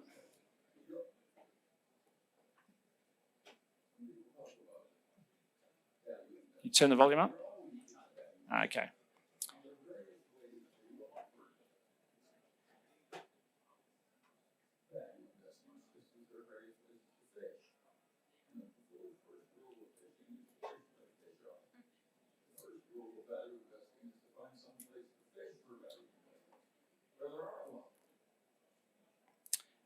Fish where the fish are. A really famous quote by one of the world's greatest investors. Fish where the fish are and you'll find better investments. And the facts are there are more fish in the private world than there are in the public world. In fact, the number of public companies listed on the stock exchanges around the world is declining. And this is the number of domestic companies listed on US stock exchanges. And as you can see, it's declined over the last 20 years from a high of around 2020 to almost, but not quite, half what it was back then. The number of public companies is declining, which means for investors that allocate most of their capital to the public markets, they have less and less choice of the types of companies they need to invest in. And these figures are actually happening around the world. Take the Australian Stock Exchange at the moment. Currently about 2,300 companies listed on the Australian Stock Exchange, has remained absolutely stagnant for over 10 years. Okay? The number of private companies that are raising capital, however, is increasing. Over the last 20 years, the number of private equity-owned companies has increased from 1,768 to 9,473. That's a five-fold increase. So while the number of public companies listed on the stock exchange is declining, the number of private companies that are raising capital is rapidly growing. Fish where the fish are. Simply, there are more companies to invest in, which means you can make better investment decisions. The result is, of course, that companies are staying private longer. Which gives public market investors less choice on where to invest their capital. And I always look back at some of the tech examples. You take the Apple versus Facebook scenario. Once upon a time, companies had to become public, and the reason they had to become public is they wanted to raise capital or provide liquidity for their shareholders. And that is no longer the case. Private companies can raise capital and to some extent provide liquidity to their shareholders, whereas once upon a time they couldn't. You take a scenario like Apple. They listed in 1980 at a market cap, I think from memory, of about $1.7 billion. They raised $100 million at that listing, which at the time was the largest capital raise of an IPO since Ford some 30 years earlier. And so if you look at the size of Apple, the bulk of Apple's wealth has gone to public investors. From 1980 to today at a $2 trillion market cap or whatever it's sitting at the moment, the bulk of that wealth has gone into the pockets of public investors. But you have a look at what happens today with companies like Facebook, who listed at a $100 billion market cap. The first $100 billion of value created by Facebook went to private investors. Same with Atlassian, same with Stripe, same with all of those big IPOs.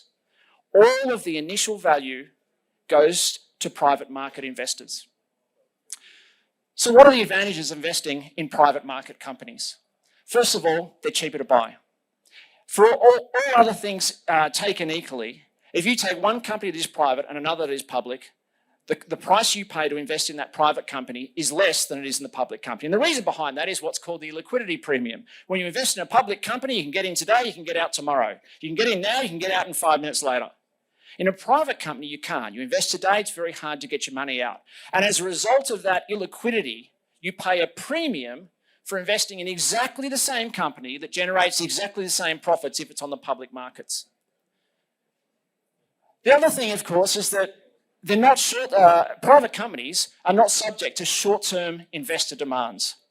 One of the biggest issues of public listed companies is this cycle of quarterly reporting, quarterly earnings forecasts. And if they miss those, public companies struggle badly in the public markets.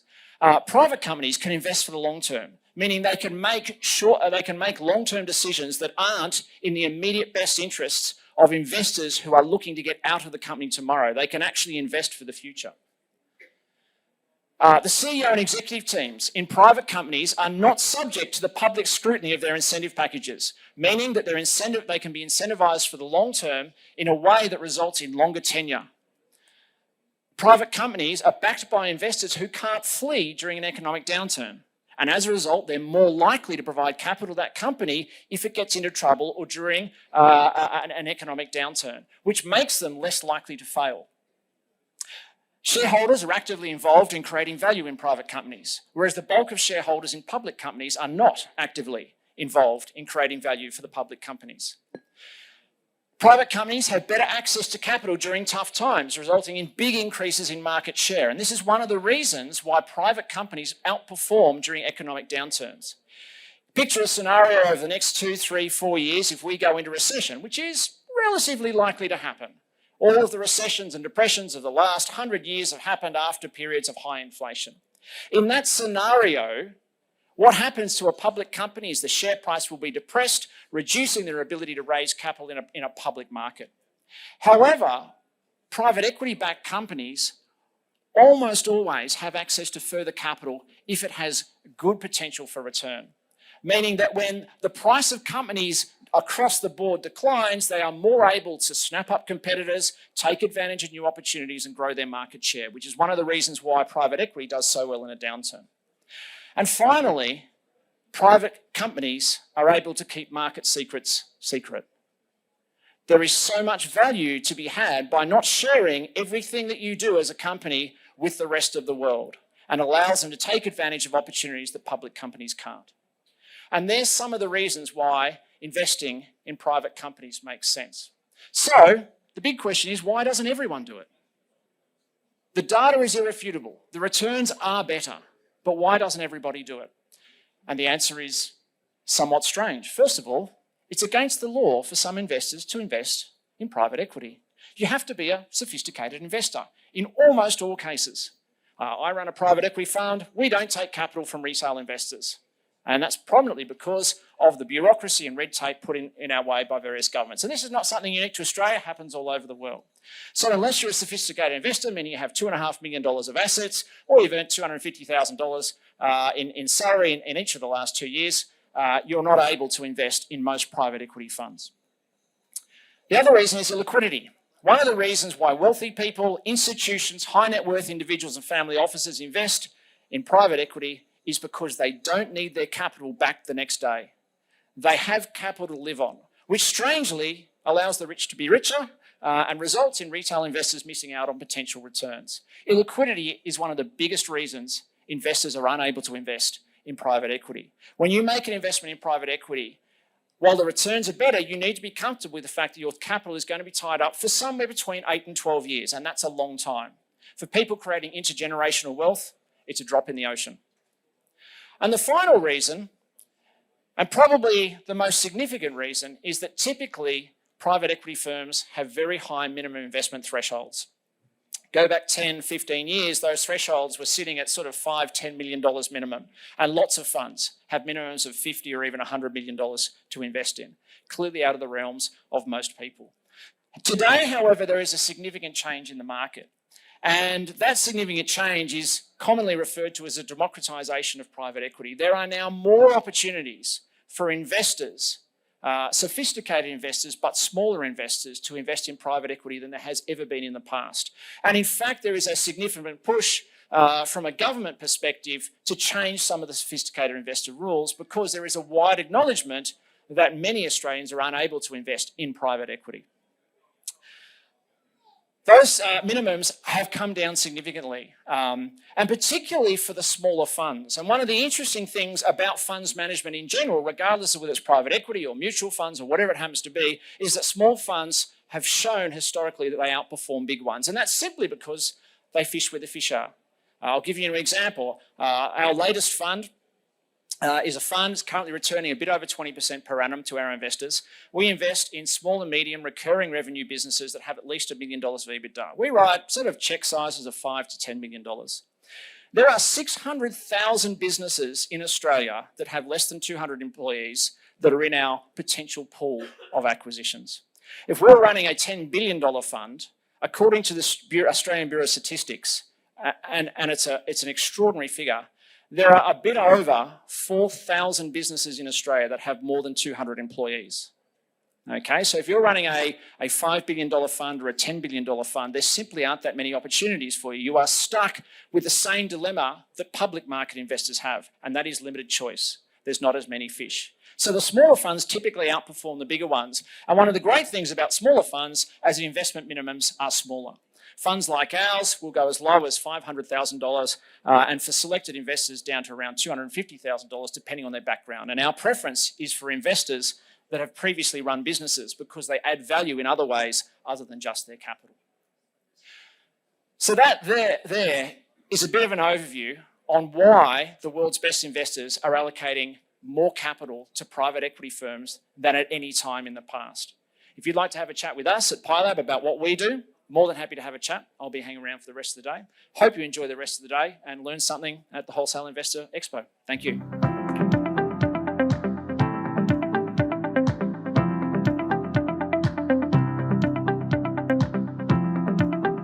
To the stage, Rob Antelov, Managing Partner Australia at Modus Partners, discussing the right investor for a successful exit.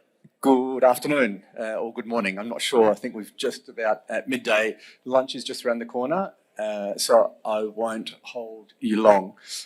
Fish where the fish are. Just as an indication, how many of the people in the audience are fishing for investments? Who are investors in the room, roughly?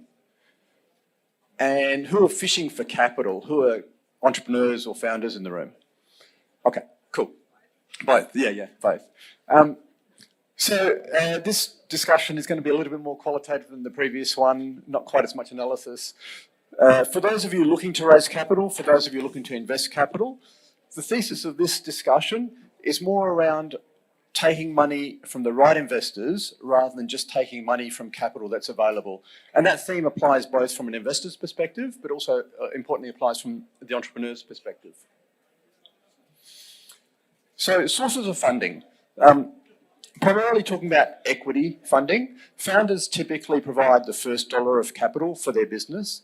Friends and family typically provide the first external funding for a business. So people who know the entrepreneur are more likely to provide the first external capital, become the first shareholders on their register. Angel investors typically come in a follow-on round, a seed round or or Series A or pre-Series A. Angel investors typically high net worth individuals, possibly corporate executives, possibly former entrepreneurs who are looking to invest back into growth companies. Venture capital, you understand venture capital funds, typically, again, high net worth investors investing into a managed fund managed by investment directors, professional investment managers. Strategic investment will come from corporations. Sometimes those companies set up their own corporate venture capital funds to invest in earlier stage businesses. Family offices managing ultra high net worth individual money, high net worth families, intergenerational wealth, etc. Typically invest in a wide range of assets. And then private equity, and we've just heard a lot about sort of private equity as a broad category, and then private equity funds tend to invest in more mature businesses. There's other sources of funding for businesses as well. Obviously revenue, so businesses will bootstrap and then run their businesses through their own profit. There's ability for entrepreneurs to take loans, either as bank debt, potentially as convertible notes, etc. So there's other sources, but primarily we're talking about equity investment today. So key for an entrepreneur and sort of the corollary for an investor as well is to prepare well for the capital raise journey. Every entrepreneurial adventure is unique, and it's really important for the entrepreneurs and the founders of the business to understand their own personal goals, what they aim to do over the next few years as they grow their business, and importantly, what their exit aspirations are, and to understand what the goals of their venture are as well, so the business itself. The entrepreneur needs to understand their business, know it well, know what their growth potential is, know what their limitations might be, having a really good understanding of the industry they're operating in. That'll help them understand who the best investors may be to assist them in growing their business. Understanding how much capital to raise is a critical point. Not raising enough runs the risk that you run out of runway before you get to the next critical stage in the business. Raising too much runs the risk that you dilute your equity in your own business at a lower valuation. each investor has their own criteria, so getting to know their investor targets is really critical. Those criteria can be different for different investors, clearly, and they run a spectrum of different characteristics. These are just some, it's not comprehensive. But clearly some investors have different criteria on their timeframes, how long they'd like to hold their investment, different sector preferences or stage preferences, whether or not they prefer to be a lead investor to take a majority of the investment in the company, or whether they're happy to be a co-investor or a follow-on investor. Whether or not they're willing to invest only in businesses that are in the same location they are, or whether they're happy to invest in other locations, the amount of money they're willing to invest, whether or not they've got capacity or capability to follow on invest in subsequent rounds, whether or not they want to have a stronger influence over the direction of the business in terms of governance, whether they want a board seat or not. So there's a whole range of different criteria that investors will put on their own investment frame. And it's critical for the entrepreneur to match their own preferences and those of the company against the preferences of the potential investors. Now, again, not comprehensive. The sliding scale is just indicative. There's no right or wrong in this, but there's an imperative for the entrepreneur to understand how best to match their own requirements against the requirements of the investors they're speaking to. And a simple example is if an investor wants a return on their investment within a 2 to 3 year time frame, but the entrepreneur believes that it's probably 5 to 10 years before there's likely to be an exit, then there's a clear mismatch, and that may lead to problems later on. Some entrepreneurs may want an investor with a strong experience in that particular sector. Other entrepreneurs may be less concerned about that. Some investors may have experience in growing businesses and exiting businesses, and that may be useful for an earlier stage business. Some investors have got the desire to take a majority stake in an investment round and therefore be the lead investor. Others are happy to take a minority stake and be follow-on investors. So there's a range of different attributes, and it's really important that the entrepreneur and the investor match against these attributes. So finding that fit is really important. The comment about personality fit is really interesting. It's hard to quantify that, and it's something that just that the entrepreneur and the investor get a feel for as they interact, as they have their conversations around the investment opportunity. But the idea of a personality fit is really important. It's important that the entrepreneur can feel that they have the ability to call up their shareholder and have a conversation with them about it. If they don't get on, that's less likely to happen. There's less likely to be value added in that interaction. That fit may be more than just direct personality. Clearly there's sector expertise or there's stage expertise. There's got to be a fit or an alignment in an understanding of the strategy of their business. You want the investors to align with the business strategy of the entrepreneur. And you want alignment around whether or not the investor will be an active participant in the management and the governance of the business, or whether they'll be passive. Now, again, there can be circumstances where either is preferred, and so there's no right or wrong, it's just a question of matching. So this philosophy of having the right investor is a really important one. That once the investor is on your cap table, they're on there for the long run. It's quite difficult to exit an investor if you're an entrepreneur and you're not getting on with that investor. And so the right investor philosophy should be put in place from the very first external capital you take. Even if it's friends and family, you still want to be clear that there's alignment in those values. Alignment with investors will deliver better outcomes overall, better decision making, less distraction.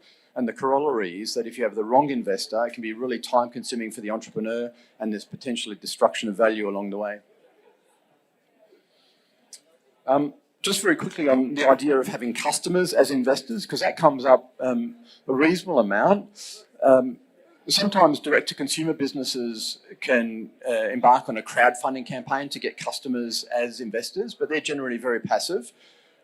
But other situations you can have either direct customers or potentially distribution partners in territories that the business doesn't operate in seeking to become investors in the business, and that can be a good thing because those customers understand the business, they're probably consumers of the product or the service, they're probably complementary in sort of the ecosystem. But that can also have negative consequences. It might be harder to pivot a strategy if you've got a customer as a shareholder. It might influence negatively the exit options if you've got a customer as a shareholder and they're reluctant to let one of their competitors become the acquirer of the business. Won't speak too much to different exit scenarios, but typically a trade sale is the most typical exit for growth businesses. And in that scenario, generally all the shareholders will receive the same type of outcome. Generally, it'll be a complete sale. Some of the shareholders may have a differential outcome. There may be preference shareholders, or the owners or the founders may have an earn-out, for example. The financial exit is where there's another financial investor who comes on and buys out one of the existing, or one or all of the existing shareholders. So that could be a private equity scenario, or it could simply be a secondary share sale scenario. A merger is where the entire business may be exited, but there may not be a cash consideration. The consideration may be in scrip of the acquiring entity. And obviously an IPO where there's an opportunity for an investor to potentially hold some or all of their stake or sell some or all of their stake into that IPO.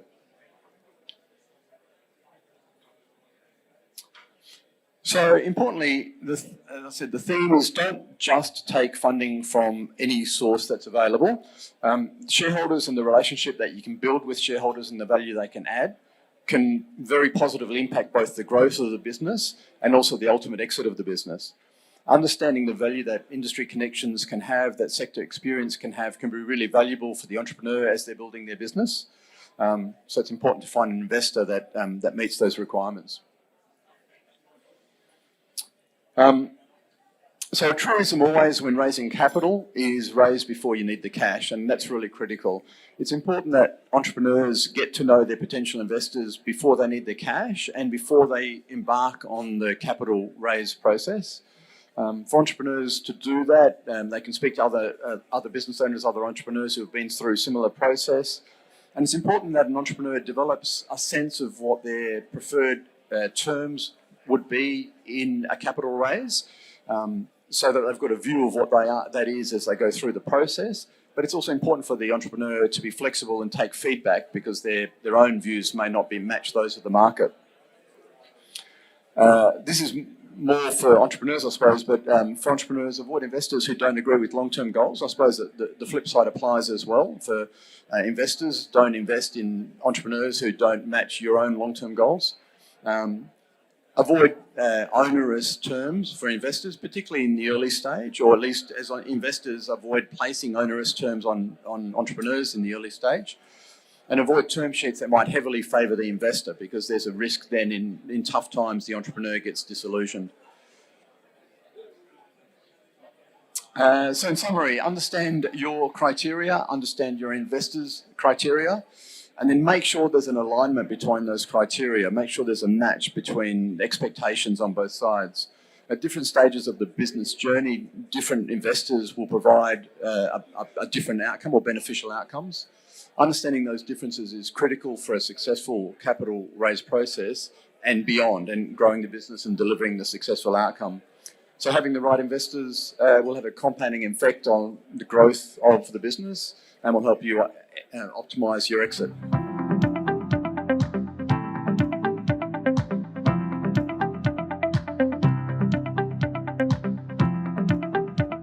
From Andrew Ward, founder of Platform X and Self-Wealth, discussing Survive and Thrive, a story of resilience. Thank you, Wholesale Investor, Steve Torso. It's great to be back at a Wholesale Investor event. The last time I was a participant in a Wholesale Investor event was back in October 2017, just before I was floating, actually, Self-Wealth on the ASX. Hi, Steve. Thank you very much. That actually was a very worthwhile event. I think we raised in excess of 500 grand, so up to 5% of what we needed for that IPO was done through that Wholesale Investor event. So I'm a very passionate supporter of this organisation. So it's been very, very nice to be asked to come and do a keynote this afternoon. This is very much a personal story. It will lead into a little bit of my next venture. Sucker for my punishment. I'm about to go into my third thing, but This is very much a personal story, so bear with me as I go through it. Appearances can be very deceiving, and things are never as they seem when you go into the vortex of a startup founder. I still have chills down my spine going back to the times of the early days at Self-Wealth when I thought that what I was doing was so much more important than what other people were doing. It was such a fallacy. It was, I put myself on this weird pedestal that I am a startup founder. I am very important, and what I'm doing is more important than what you're doing. But I look back on that now and I realise that was just a choice that I made. And as I go through the next sort of 15 minutes or so, you'll get a true understanding of how I've come to that realisation. People make a choice to be a founder, and you would not make it as a normal course of business because it is a very, very difficult road to follow.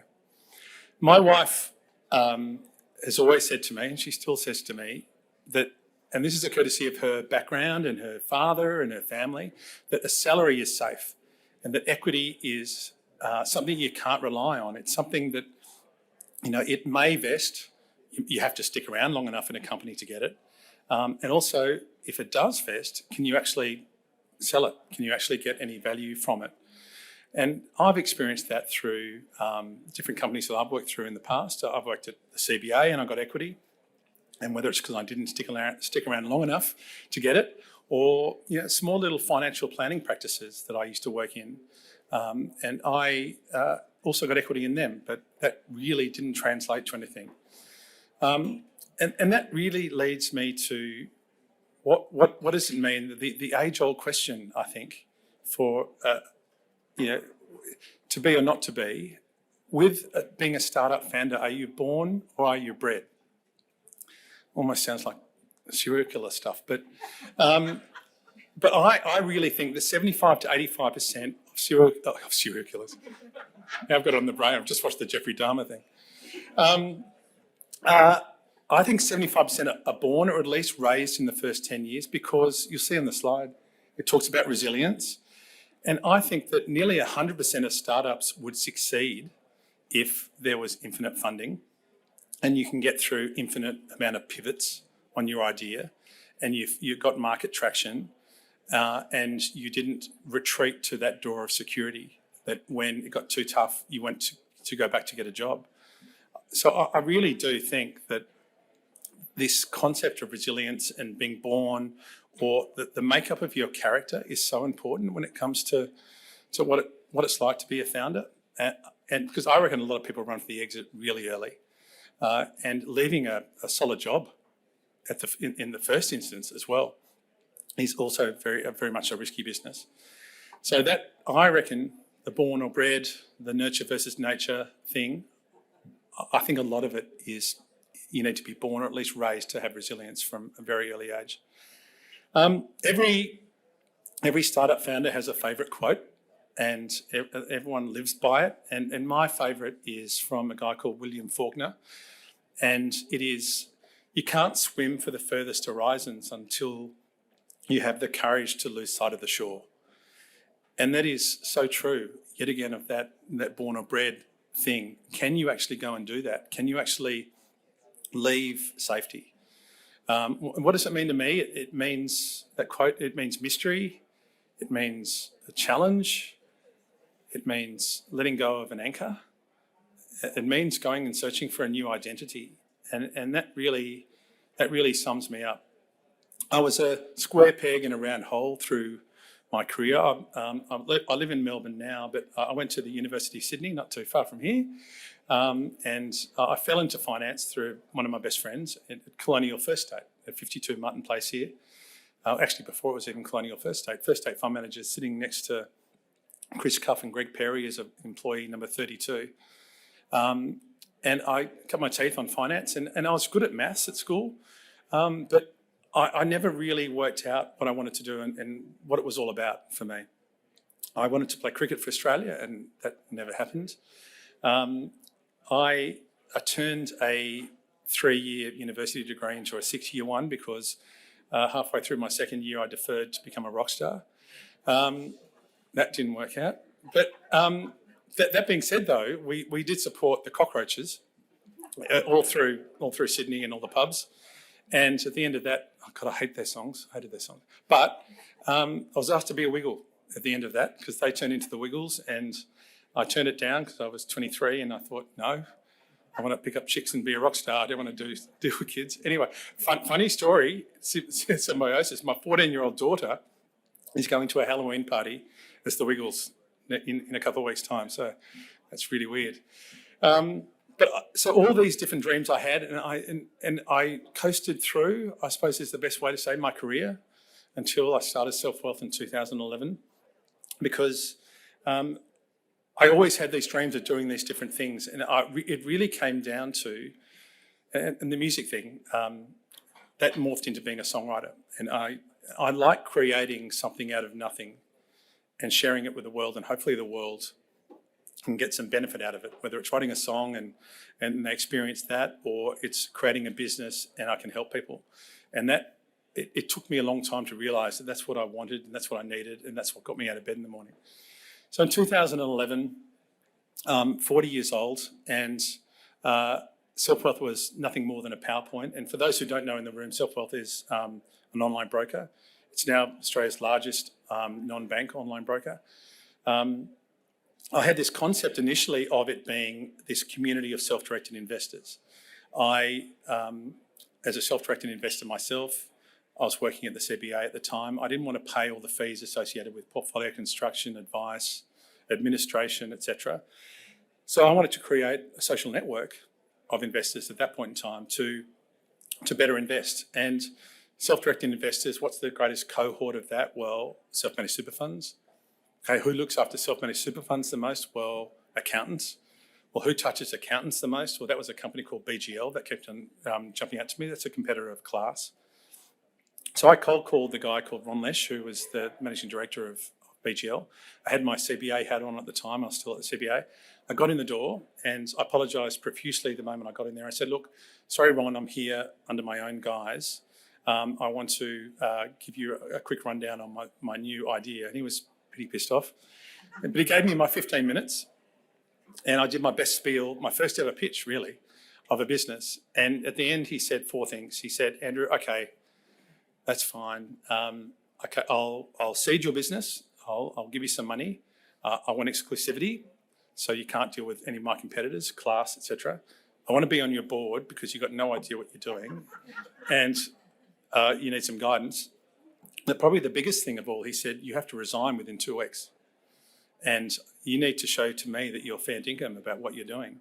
You've been going and telling everybody about this self-wealth idea for the last year and a half, where you've had this safety net of this job, the CBA.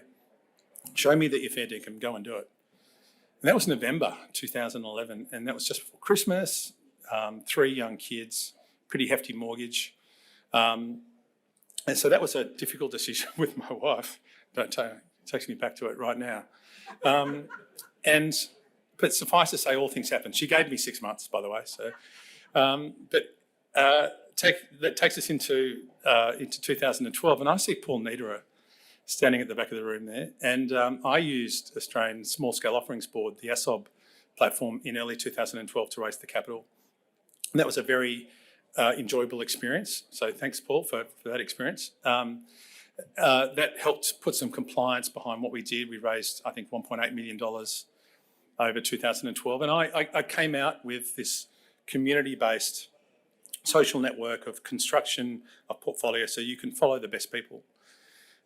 What I learned very quickly over the next 2 or 3 years was that there was a very underwhelming take-up of the platform. A lot of people loved it, and there were some great first adopters and first users, and they loved it, and the feedback that came back was fantastic. I initially outsourced the IT. I had to bring that internally because it was very difficult for me not to sit around and turn in my chair and yell at someone and go do stuff on a whiteboard rather than deal with someone in Sydney. I was based in Melbourne at the time. Excuse me. So that was an amazing journey in its own right, bringing an internal IT team in. But we were running out of money. It felt like I had the paddles out every 6 months, trying to raise money, selling the dream, self-managed super funds meets fintech. It's a big thing in 2012, 13, 14.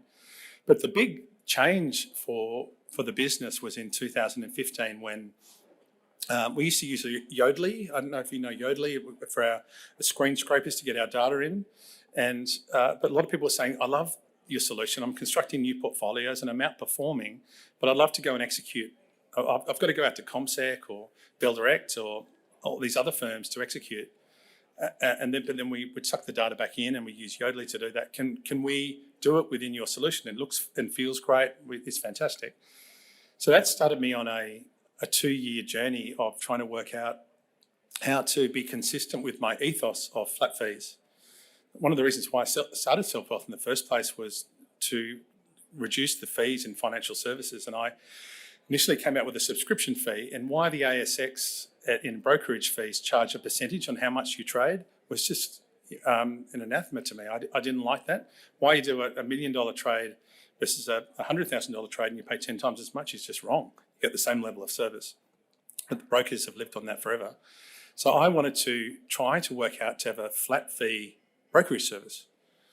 I was told it was impossible, but I tried as hard as I could, and I was finally able to convince the Bank of New York through Pershing, their local subsidiary, to take a gamble on me. And I went out in 2016 with a $9.50 flat brokerage fee, even though it's costing me $13 for a trade flat. But it's not, if I got the trades right and got the volumes right, we'd come under that.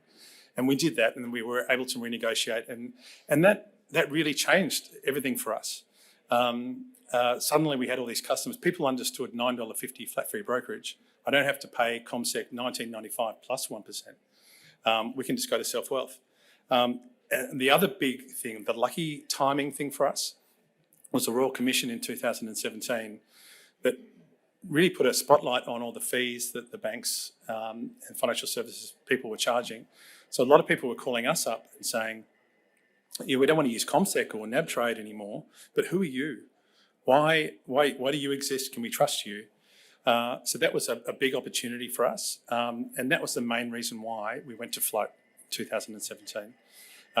Was a credibility piece. We were probably too early to float, but we floated anyway, and that really changed everything, that we were a publicly listed company, open to scrutiny, and we were able to compete with the likes of the banks, the CommSecs and the NabTrades of the world. So that really, really helped us.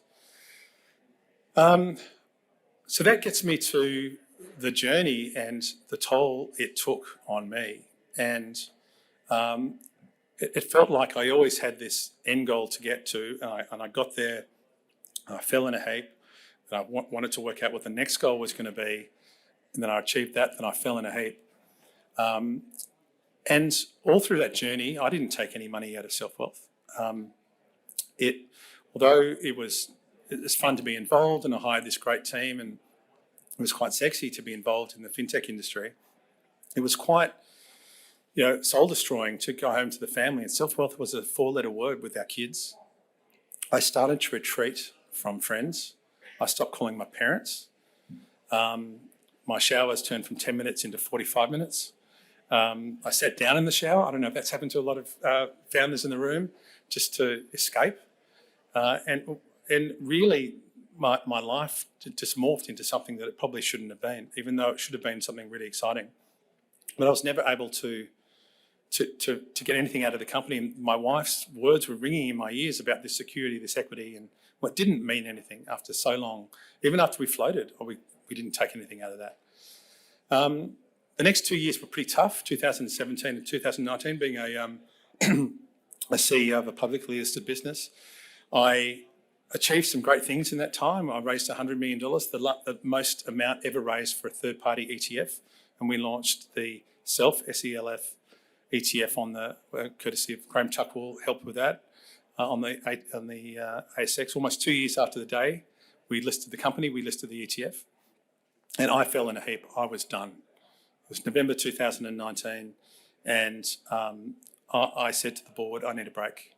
I was not living a healthy lifestyle, and my superpower had gone.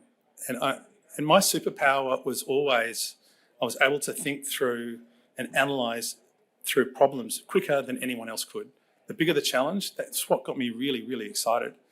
and that had disappeared. I'd lost the ability to do that. I felt like I'd been drawn back to the crowd. I was managing a team and a business, which is very important, but my effectiveness had disappeared.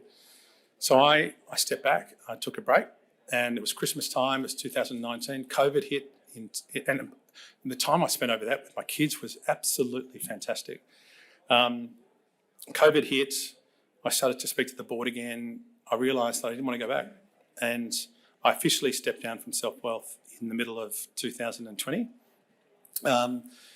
And I finally got the opportunity to take something out of the company, which was lovely.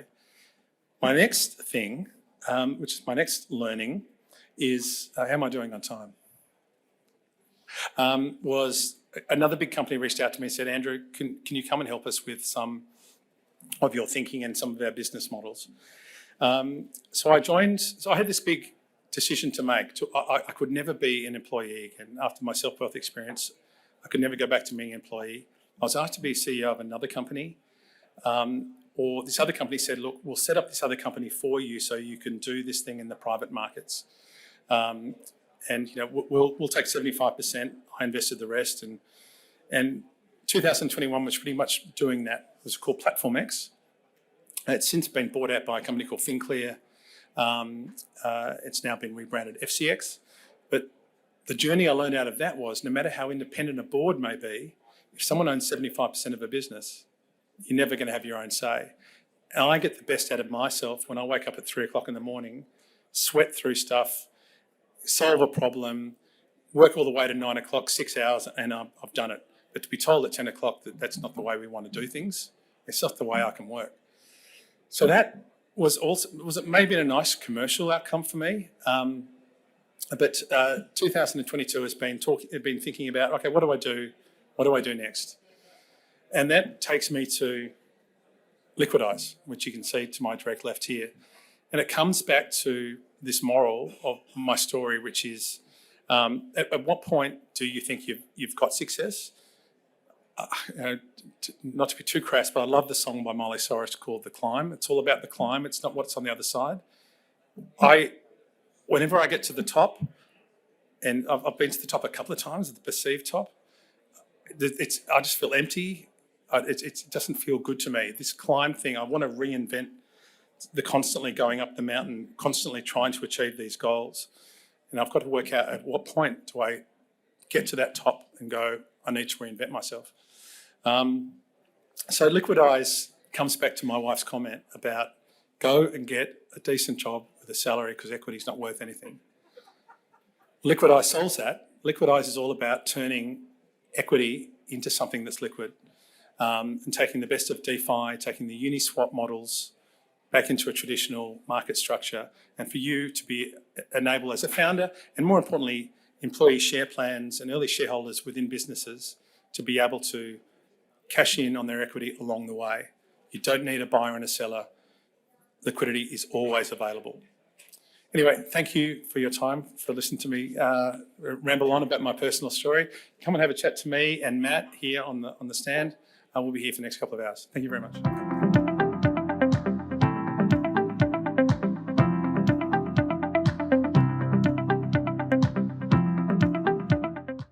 Paul Saunders, investment partner at Real VC, discussing investment criteria, Real VC's M5 model. Thank you. Nice to see everybody here. My name is Paul Saunders. I'm an investment partner at Real VC. We're an early stage venture capital fund that really focuses on the pre-seed, seed and Series A stages of the investing life cycle. In terms of who we are, our managing partner is Matt Berryman. He's a well-known founder. He founded a business called Unlocked, took that from 0 to 20 million of ARR in 18 months, expanded into 7 countries, raised $70 million in capital, and 10 days before the IPO, got yanked from the Google Play Store. That continues to rumble through the courts. He's taken Google on, and hopefully in the next week or so we should find some of the outcomes of that. He's also the chairman of Mental Health Australia, so I think somebody who really does understand the founder journey. The other 2 investment partners, one is Martin Dalgleish. His operating background really stems, I guess, from when he was the managing director of the consumer division of Optus. He then went to work for the Packer family, sat on the boards of Foxtel, Fox Sports, Car Sales, Seek. I've probably forgotten some there. He's also currently on the board of the Michael Castle Group and also KPMG.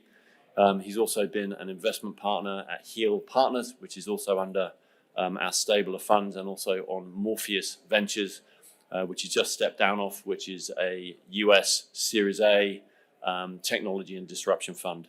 My own background, I've spent 30 years plus being a professional investor, I guess. First half of it in the listed side, so started off as an analyst, became a fund manager, and then ran Goldman Sachs's hedge fund sales team in Tokyo for the best part of 10 years. Second half has been on the private equity side. I'm currently CEO of Asia Principal Capital, and the process that you'll see me describe is basically what we've been doing there for 15 years, and Real VC really is a putting of a much more robust balance sheet around something that we know to work. We also have two other venture partners. One is James Rushton. He's got 25 years experience operating. His last company was a business called DAZN, which is the world's largest sports streaming business. That went from 0 to 3.5 billion in about 5 to 6 years. And again, is somebody that really understands the media space and also how to scale businesses very rapidly. Final one is Hannah Spilver. You may have heard of her. She just recently sold her business Lovely, very well credentialed founder. And she, as I say, sold her gifting business for $30 million plus earlier on this year. Why do we do what we do? Why are we interested in seed, in the seed stage? Our view is that the seed stage in venture capital is very underserved.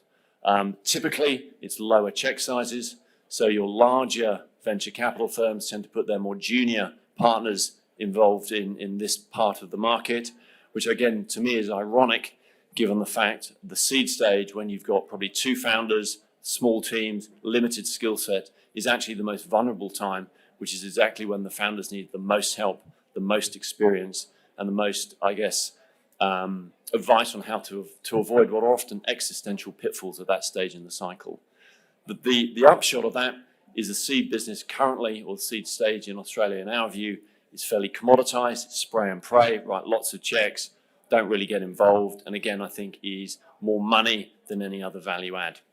Our view is active management, and again, I'm actually wearing a shirt and tie, or actually a shirt, sorry, for the first time in weeks. We are seriously sleeves rolled up active managers, and we believe that active management in this stage of the market drives very serious outsized returns.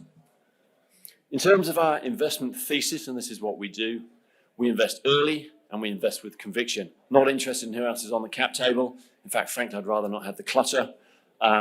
We are pre-seed, seed, and a little bit of Series A, but it's really taking these businesses where we find exciting opportunities and really helping accelerate them.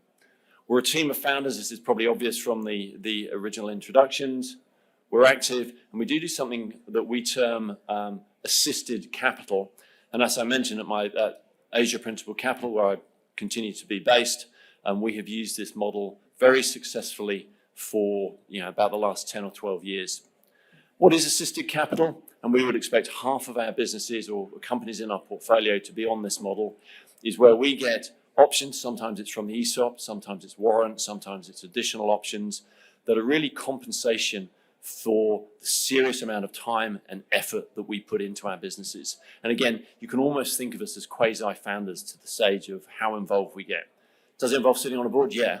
It also involves being phoned up at 10 to 12 on a Friday night saying, we've been hacked, what the hell do we do? So we do everything from board governance, act as CFOs, commercialization, networking, helping with overseas distribution. And as a consequence, we do get this additional optionality or exposure to our businesses. And you can really see the impact here.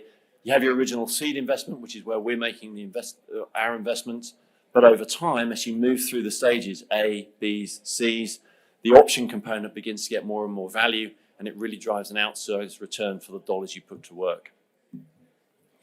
So what do we avoid? It's often the best way to trade stuff. Firstly, high capital intensity. I like to refer to that as cash incinerators. Australia is a reasonably small market. We're not in the business of spending millions of dollars in terms of trying to buy customers. We're not in the business of huge amounts of hardware. So again, we try and avoid those as much as we can. Second thing is no science experiments. We're not clever enough to take on high amounts of science risk and also regulatory risk. And the third thing, wouldn't describe myself as an ESG zealot, but I certainly think that ESG is part and parcel of running a good commercial business, and we will avoid anything that has got negative social or environmental impact. So, where does that leave us in places that we want to play? First one, SaaS and software businesses. Love the gross margins. Spent the last 10 years investing in them. It's a great model to do here, light on capital and very easy businesses to scale internationally. Secondly, media. As you can tell with Matt at Unlocked, James with Design, Martin at PBL, we have a lot of in-depth industry expertise on the media space. PropTech, Martin and myself have done a lot of PropTech over the last 7 or 8 years, partly by accident, and then we sort of fell into it more and more.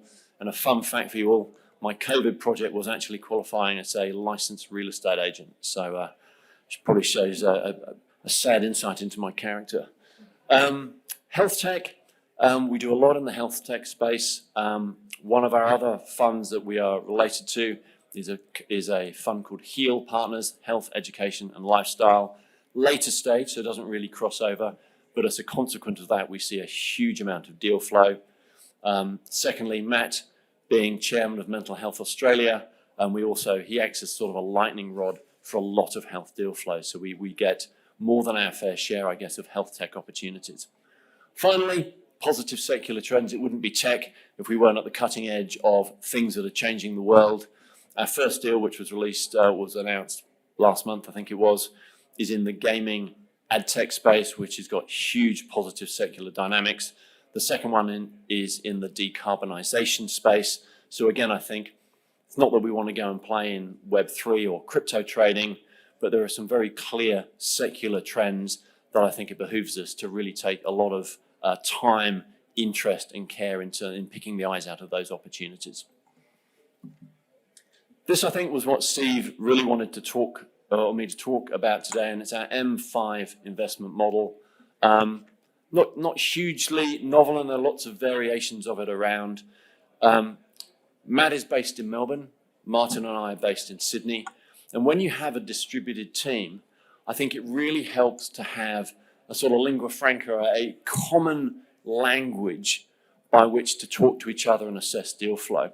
And this is this is why we've sort of put into play the M5 model. The first M, and it's by far the most important one, is management. That's the gating issue.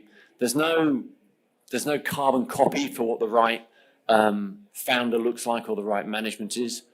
But I think if you had to put your finger on one clear skill that is probably the most important for any manager, and I could talk about this for hours, it's probably the ability to clearly articulate what their vision of the world is.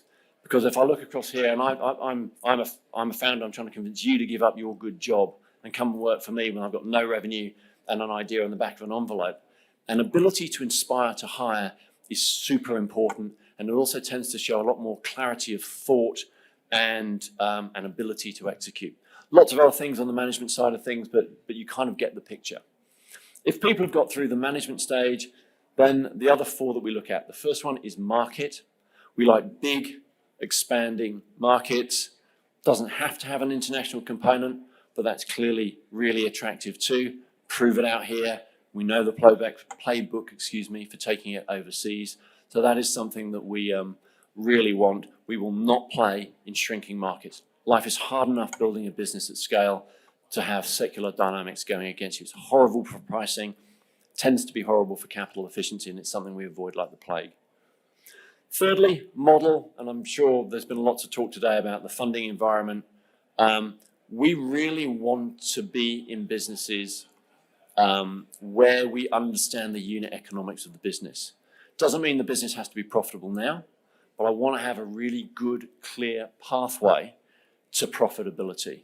Without that, a sort of black hole of cash incineration, horrible for capital efficiency, puts huge amounts of risk in businesses, and also dilutes investor returns as well.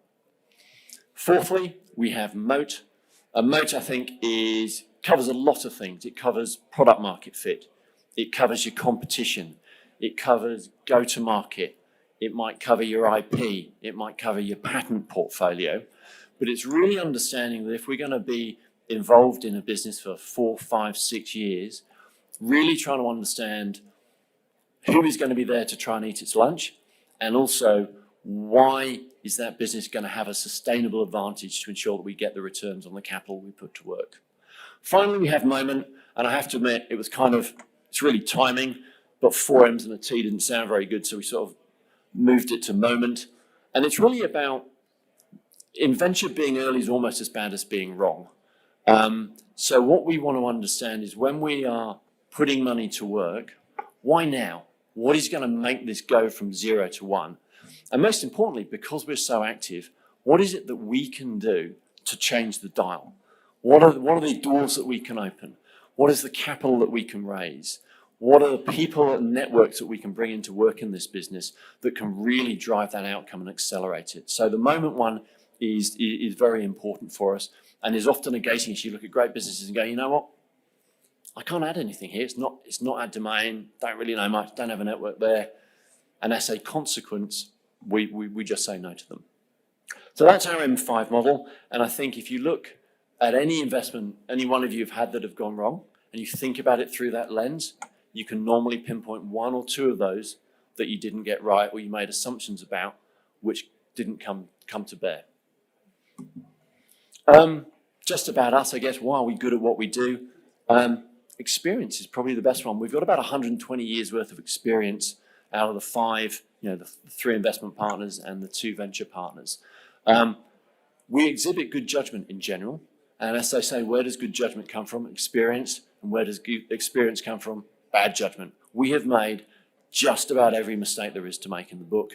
And I think having that ability to pattern match and avoid the existential problems that you come across, monthly, daily, weekly when you're in startup land is super important in terms of being able to help those companies do well. Reputation and network, we've all been around a long time. We know lots of people. That really helps attract deal flow. It helps open doors. It helps DD stock companies. Really good if you've got an expert in a field and say, this looks really good, but do you mind taking a look at that for me? It's amazing how often that my best laid thesis gets shot down by a real domain expert as well. Deal flow, we see a huge amount of deal flow. I was just talking to a gentleman earlier. We were in the AFR 29th of September, August, I think it was, basically a month ago. On the back of that, we have seen 150 pitch decks have come across our desk in the last 5 weeks.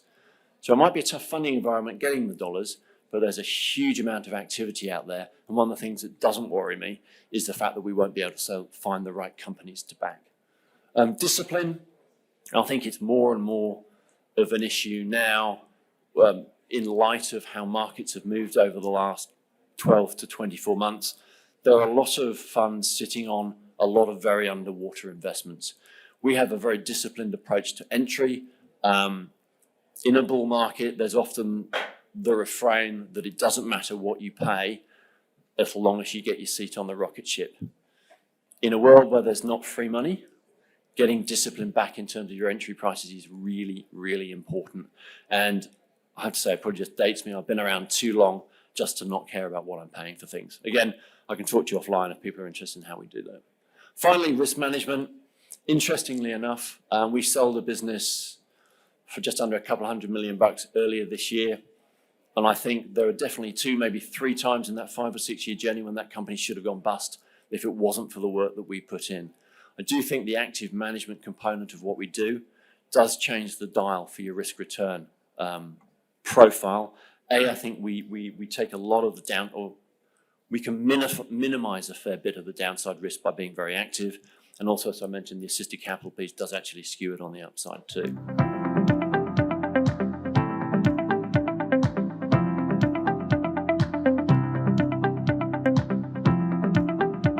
Next up will be Stephen Zhu, discussing investing in Australia and Asia Pacific and North America, founding partner of INP Capital. Hello, everyone. My name is Stephen Xu. I'm the co-founder of INP Capital. It's a great opportunity to come back to live, stage to talk to people rather than go through a Zoom video call and in the last 2 years. So I'm here is just share some experience about what we have done in the past 5 years, investing in those regions, and hopefully can provide some insights or experience for you guys for investment.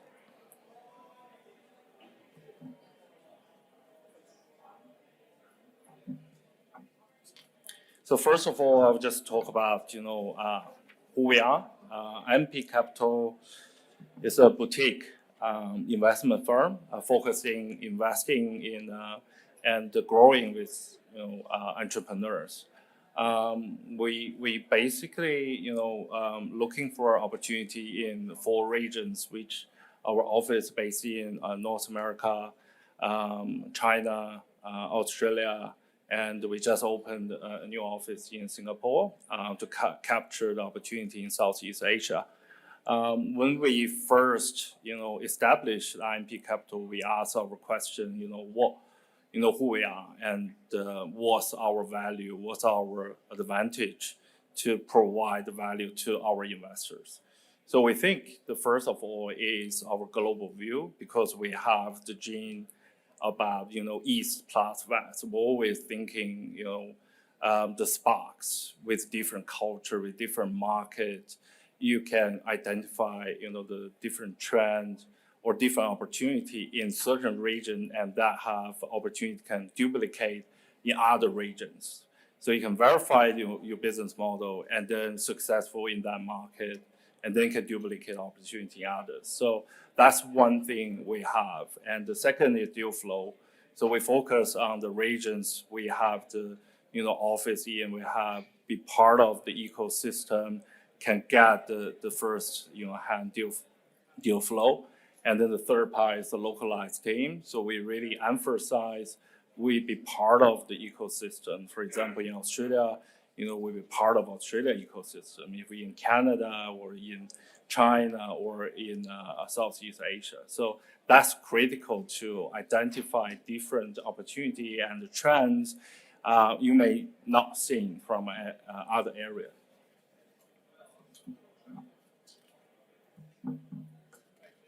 So far, this is, the company journey we have. So 2018, we established, and 2019, we have the first investment in Australia, but 2 new funds established. And in 2020, I think it's fortunate we have the first unicorn in our portfolio company. And then the next year, during the COVID, we, lucky enough to have the first exit of our funds with, DPI 43 times to the investor, which is a big, I think, reward to our investor, an early investor to back us as well. And, this year, we have our third unicorn company in our portfolio, and we expand to Singapore. And then we expect the next, year we have 2 more exits. And also we continue the journey to looking for early stage, high potential company becomes, unicorn in the next stage. So our philosophy, kind of like 3 pillars. So we're looking for, top down, which will identify the trend, identify the market based on, what we see in China, what we see in US, or other region we embrace in that ecosystem, and then identify the opportunities. And then the bottom up is looking for the team, the founders who have the potential or the features or characteristics can bring the company into future success. And then the last part is we not like a financial investor, we invest and then leave them alone, more provide their market access where we are in, and also local government connections, and also the network of investors broaden their capital raising capability as well. So that's the core team. So Jackie and myself, the co-founders, will ex-PwC trained insurance and transaction, and charter accountant. So we know the numbers well, and we have the experience in both in China and overseas. So we know different cultures. We know different, the game how we play. And Jessica is our Canadian partner. And Mr. Yang and Mr. Wong is in Hong Kong and Singapore. So basically, just cover the area we are in investment. So here is just like a snapshot of active portfolios. Here, I just want to kind of demonstrate our portfolio quite diversified and also cover the regions we are in. Applied Board is a Canadian company doing the education technology, and the first, basically the only unicorn in that category back in 2020. And Grand Market is e-commerce, digitalization, supply chain solution company, US. Genesis Samsara is the clean tech company, which sort out solution for waste, for recycled like plastic bottles, all these things. Expensive is carbon trading platform, also is ESG product solution. And so it's quite diversified here. We're looking for more opportunities. So in the middle, the Naluri one is in Malaysia, Singapore. So that's a digital health solution for that. That's our first attempt investment in Southeast Asia.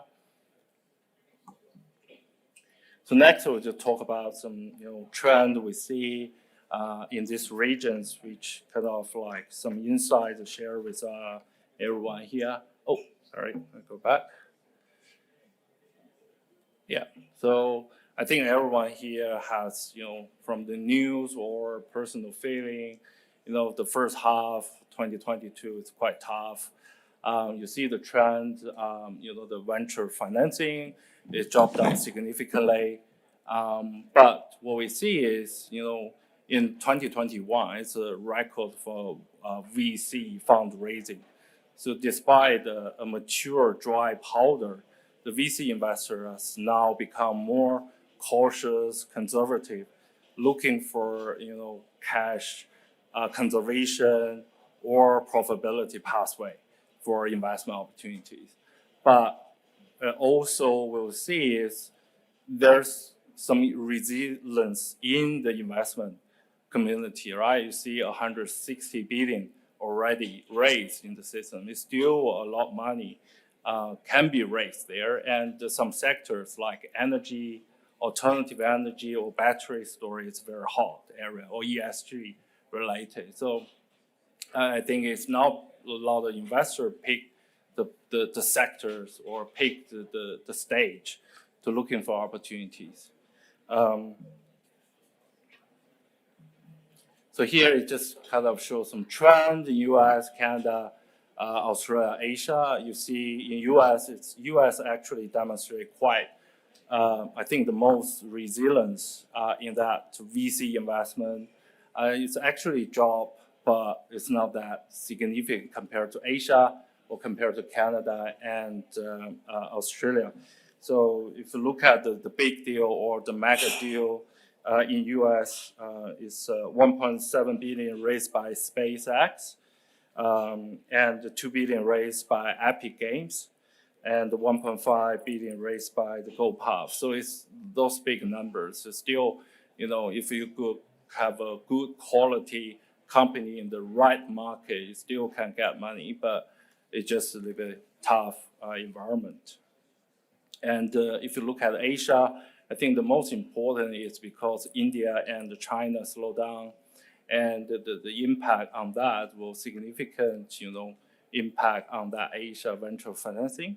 But if you look at in more detail or sub-market, the alternative energy, the semiconductor, AI still very, very attractive in that region for investment going forward. So there are still opportunities. We think from VC perspective, we can explore under this current condition.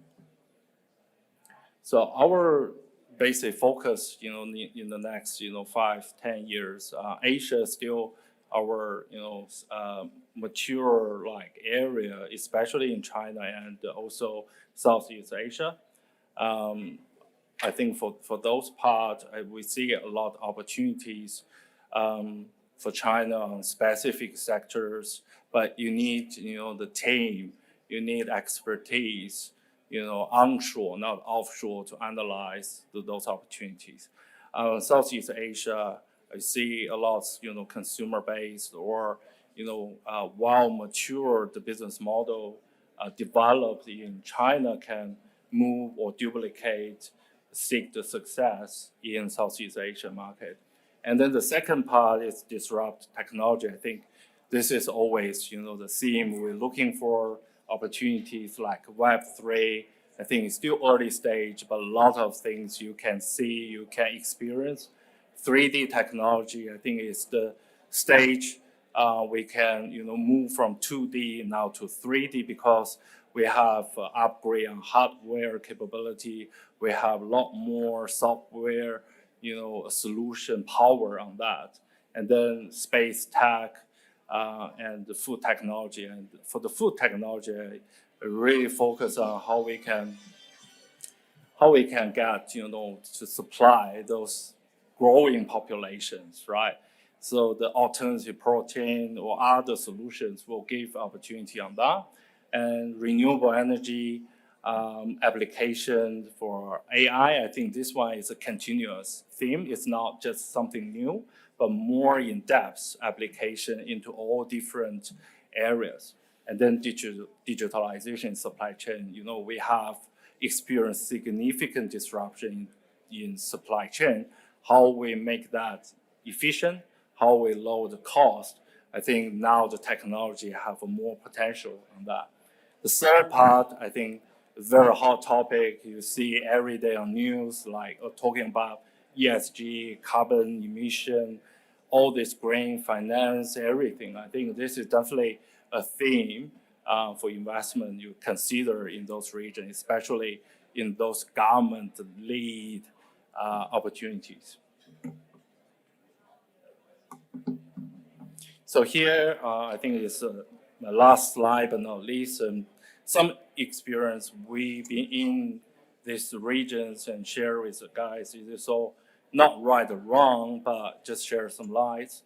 So if you look at the ecosystem here, we only talk about the early stage tech company. I'm not talking about real estate. I'm not talking about mining or talking about other things or later stage. If you compare with these 4 countries, you will see Australia, if you're back to 7-8 years, for early stage tech company, it's quite tough environment. The investors not really, get into that area. But now the ecosystem improves. We see a lot more successful stories.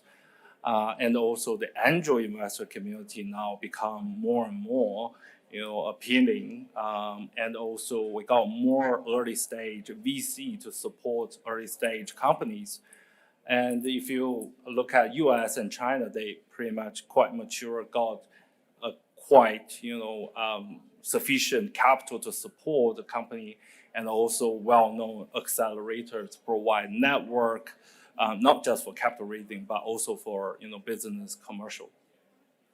And for the founder part, because for early stage company, a founding team are very important, it's critical. What we see the difference is in Australia, they're more prudent, so they're more looking for how we can get the business into profit, how we can sufficient operate. But if you look at US and China, they're more aggressive, looking for expansion, looking for how quickly to get, more market shares to demonstrate my solution to the market, to the customer. And Canada kind of in between because they're close to US. They a lot of take advantage of US, capital. A lot of company come in, raise a little bit of capital and go into US, like a YC or, startup 500, this type of accelerator. And regarding valuation, this is what I find quite amazing is, Australia, Canada, they have quite low valuation. I'm not saying low, it's relatively low, but I see it's a reasonable valuation compared to US and China. If I won't mention a lot of names, but our experience, like in US, like a seed round or pre-A, they can get 30 million, 40 million, even 50 million US pre-money valuation, and then they can, like over 1 week, just oversubscribe. So that kind of like, if you put that into Australia, you would say, oh, that's quite amazing. But here, maybe 10 million, 5 million, pre-money for that stage, you still need to really hard to pitch the investor, convince the investor. So the system is quite different.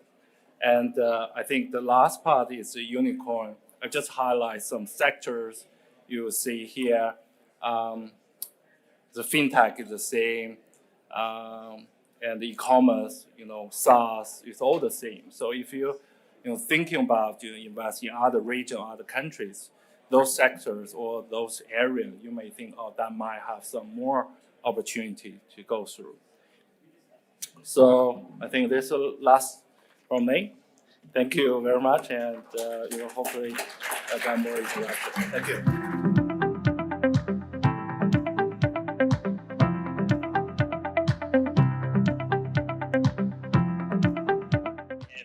James Kalianitis, CEO of Deep Bridge Capital Australia, discussing investing in tech, life sciences, and renewable energy. Hi, everybody. This is a hard gig at this time of day, 3 p.m. Everyone's usually pretty tired. And I nearly missed my flight, but anyway, we're here. It's good to be here again. I think it's about 5 years now in a row that I've been able to participate on behalf of Steve and the team. The last couple of years has been done, obviously, by Zoom. So Steve's asked me to talk to you about a few different technologies that we as Deep Bridge invest in, but also I want to put a little bit more of a spin on it than that. I want to talk about what's important for you and what's important out there in the market at the moment, because realistically, a lot of you are here today to learn and to walk away with ideas on what you can do with the opportunities that you've currently got and how you can make those opportunities work for you to the best ability in today's climate. So if we talk about technologies, technology's been an interesting growth over the last few years, but it's changing. The market has definitely changed in the last 6 to 12 months, there's no doubt. And obviously, what is more important now than ever is how extraordinary, not just the opportunity is, but how extraordinary is the way that you build your team and the way that you present. This is the thing that makes a difference out there in the market at the moment when people are looking at investing into different companies. So we say here what we look for, but it's not even about what we look for. It's about what most markets out there are looking for and investment opportunities are and what people want. So when you're looking at technology, obviously some simple things are very important, is the intellectual property, the management team. The people to me is the most important thing. I say year after year after year. People are the most important thing. They're the people and the thing that you invest in the most. Global opportunities. Global opportunities now are probably more important than they've ever been as far as what your opportunity is, especially for Europe and Australia, the Americas, and parts of Asia as well. Multiple markets fall under that. And something that's very disruptive out there in the marketplace. Now, people use that word very loosely. They say they have a disruptive opportunity. And I'm getting a few smiles in the room. And I think really at the end of the day, disruptive means disruptive. Disruptive means someone dropping a bomb in the room and everyone taking note. That's disruptive. Disruptive is not just a little pinch on the shoulder to let you know that you're there. You need something that's really going to make a huge difference out there in the marketplace. Now, how do you make something disruptive is very important as well. It's listening and watching what is happening out there in the market to get an understanding of how you can change that and make that happen. Revenue. Well, revenue's a funny thing because we're in this funny space, aren't we? We're looking at raising money because we need revenue because we don't have the revenue. And a lot of investors talk to you about revenue. So when you talk about revenue, make sure that you are realistic in what you're projecting. The most important thing is to be realistic in what you're projecting out there in the marketplace, not to have revenues out there that aren't going to make any sense. Virtual reality, blockchain, clean energy, hardware development, etc. is all very important, but it all comes back to where you are and what you're doing in the space that you're in. So you've got to make sure that you've got the right team is the most important thing, that you're doing the best you can in your actual marketplace. And also when you're talking about, as I said earlier to you, when you're talking about revenue, making sure that you've kept it as clean and as neat as you possibly can, and that you make sure that your revenues are in line with what is realistic out there in the marketplace. There's nothing worse than giving projected revenues that aren't realistic. Life sciences. For those of you that are looking at investing in life sciences, or for those of you that have got a life science opportunity, you've got to remember that it's a much longer play. It's something that takes a lot longer to get there than, let's say, tech. So if we look at the 5 or 6 technology companies that I've invested in here through Deepbridge in Australia over the last 6 or 7 years, and in fact 3 of them have been from this room over the last 6 or 7 years that we've invested in, you expect your return and you expect the opportunity and your growth in that technology sector to be a lot faster. When you're talking life sciences, it's a much longer play. We obviously would expect probably realistically a minimum of a 10-year play on that. Where a lot of companies go wrong in this area here is that they're not going out there for enough money to get them where they need to be. So intellectual property is also very important. Management team, as it is with every one of these companies, is probably one of the most important things that you need to look at. And the academic research in this instance is probably the most important thing that you could have there as well. Your global markets and multiple opportunities and markets, again, are very important. Disruptive, we use that word again here, as I spoke about that earlier. And obviously a clear path to where you want to go, how you're going to get there, and what it really means to everyone out there in the marketplace as well. So you can see there, we've got some key issues in global healthcare throughout the world. There's some data there. You can have a look at our website and that data's on there to give you a bit of an idea. But it's a much longer play than you would say that you are looking at in the tech space. Renewables is probably the thing that interests most of the people in the world at the moment. It's on everyone's mind, loosely in some regard. In other regards, it's actually got some real good weight behind it. So it's probably a good sector at the moment. If you're in the renewables area and you're looking for investment, it's one that you're getting a lot of support, not just with private investors, but also governments nationally. And internationally. It's something that if you've got something really good there, there's a very, very good chance that they will want to be a part of it. One of the biggest things with this area here is proof of what you've got and the ability to be able to perform and to provide. That's one of your biggest things that you need to look at in the market here when you're talking about the renewable areas in the industry as well.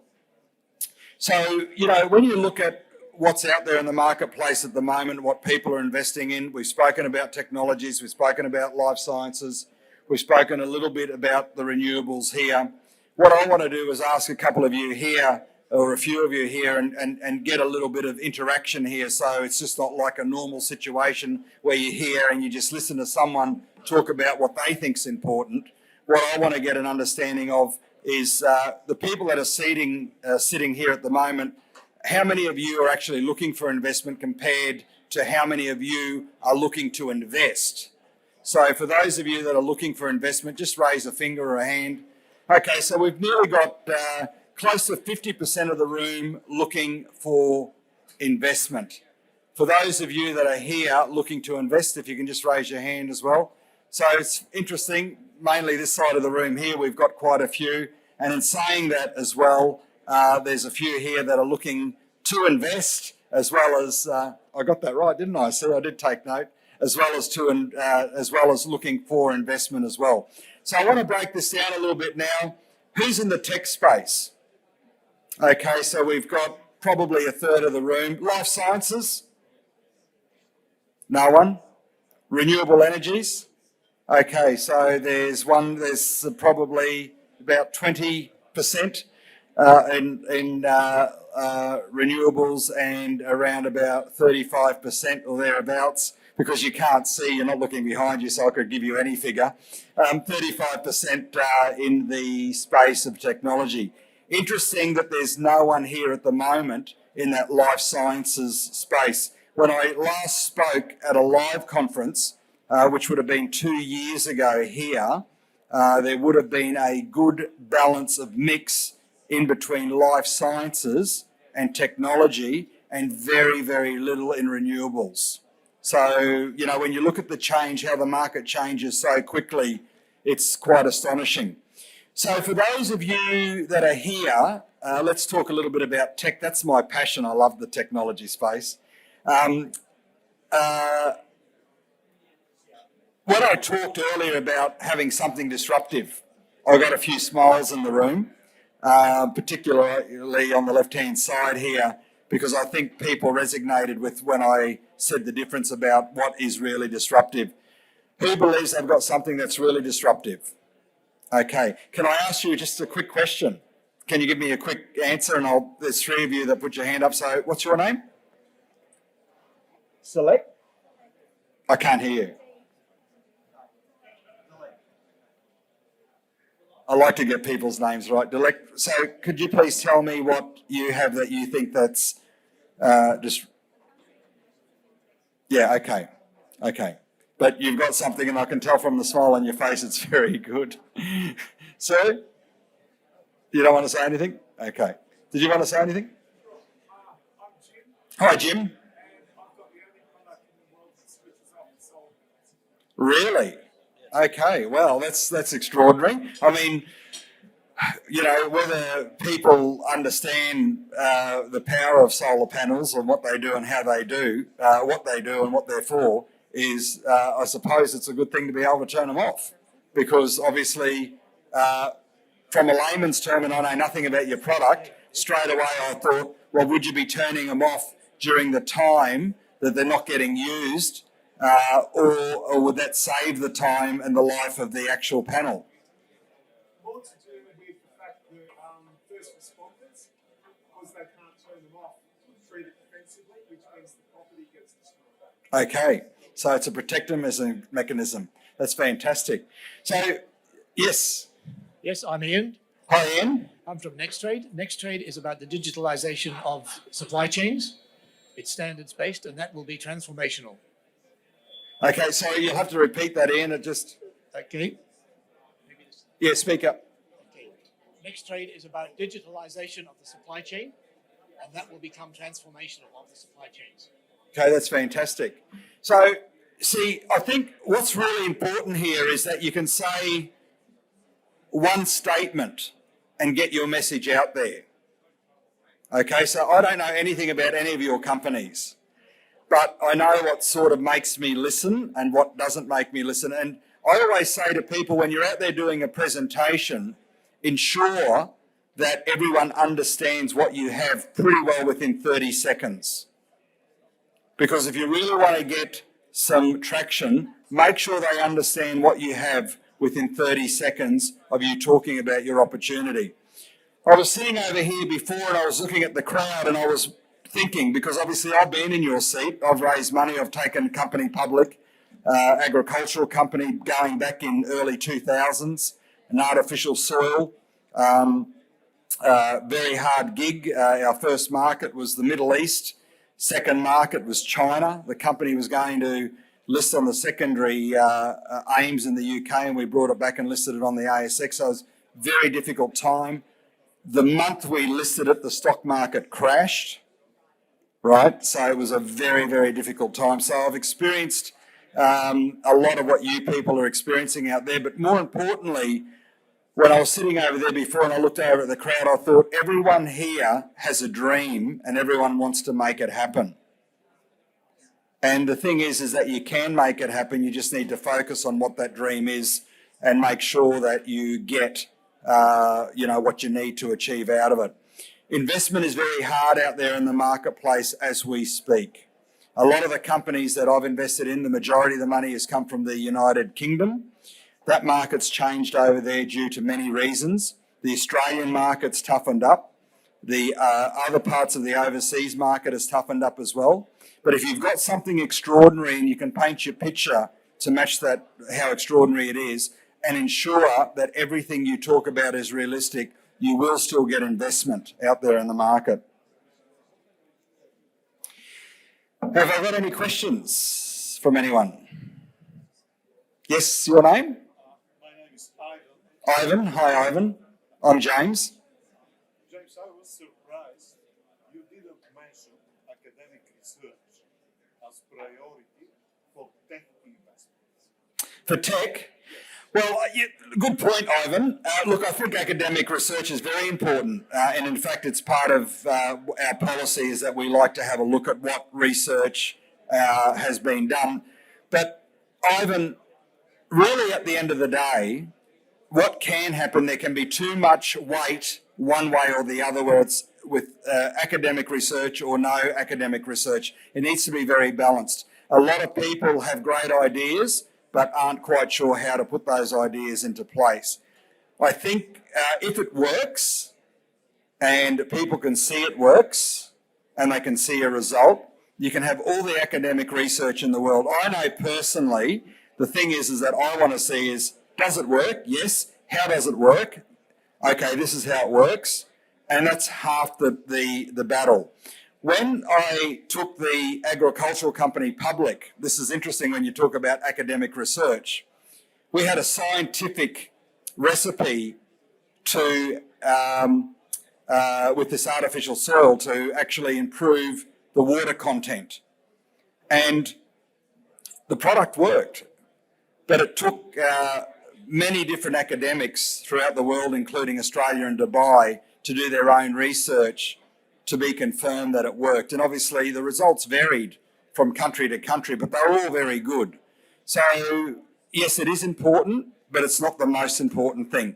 If you've got credibility, you've got stability, you've got a proven record, and people can see what you're doing, that matters more than anything, in my personal opinion.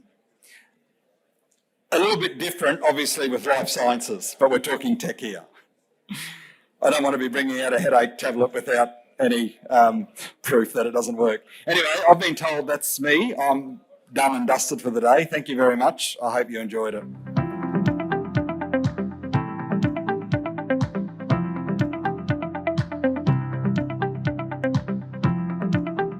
Next up, we have Elaine Steed, Chief Investment Officer, Tribe Global Ventures, discussing investing in B2B companies.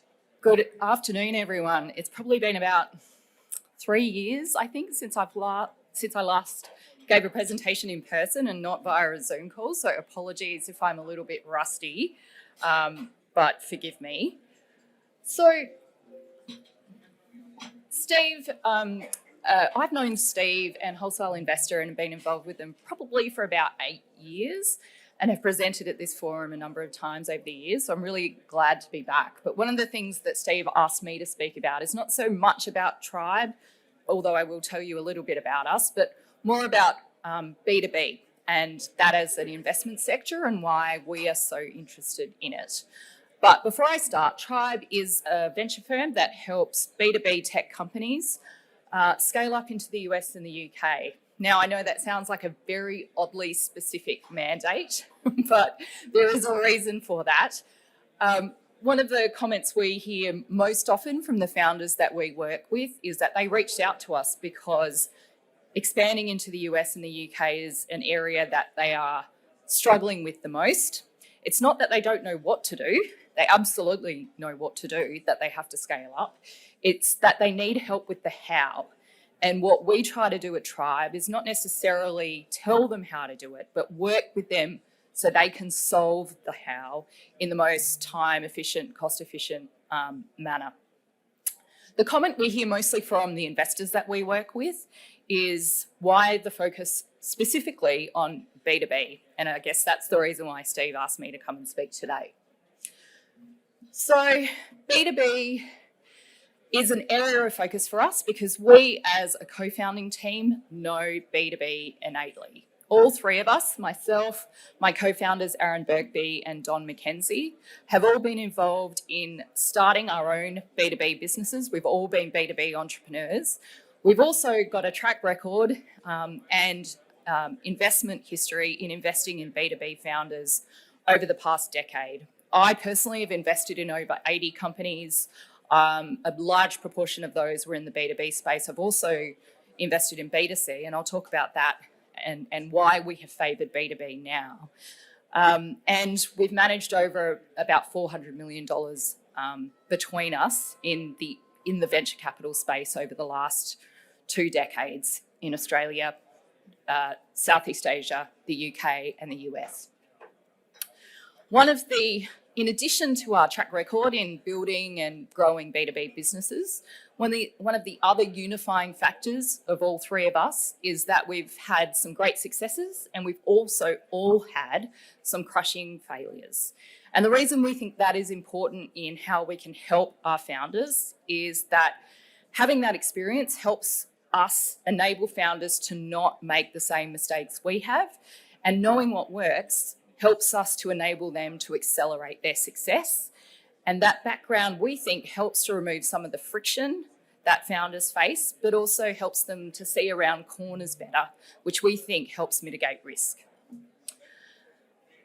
Now, there's a couple of key tailwinds that we think also sits behind B2B as a vertical, which is important for you guys to know about, I think, as you're considering this as a space to invest in. So one is that the supply-demand dynamics we think are quite favourable for B2B. So these graphs here are from the NVCA statistics for 2021. And what they show is, what this graph doesn't show is that B2B now outpaces B2C in terms of the quantum of capital that's being deployed into that sector. That was not true 10 years ago. And there's some good reasons for that, and I'll talk about that in a moment as well. But what we're seeing now is while that outpaces B2C about 2 to 1 in terms of capital availability, it also is contracting at a lower rate than what we've seen with B2C, particularly as the market has corrected over the last couple of years. What that actually means is that there is quite a bit of capital availability for B2B. And while that ends up being a bit of a double-edged sword, where there's more capital, sometimes that drives up competition and that can drive up valuations and make it more difficult to get great returns.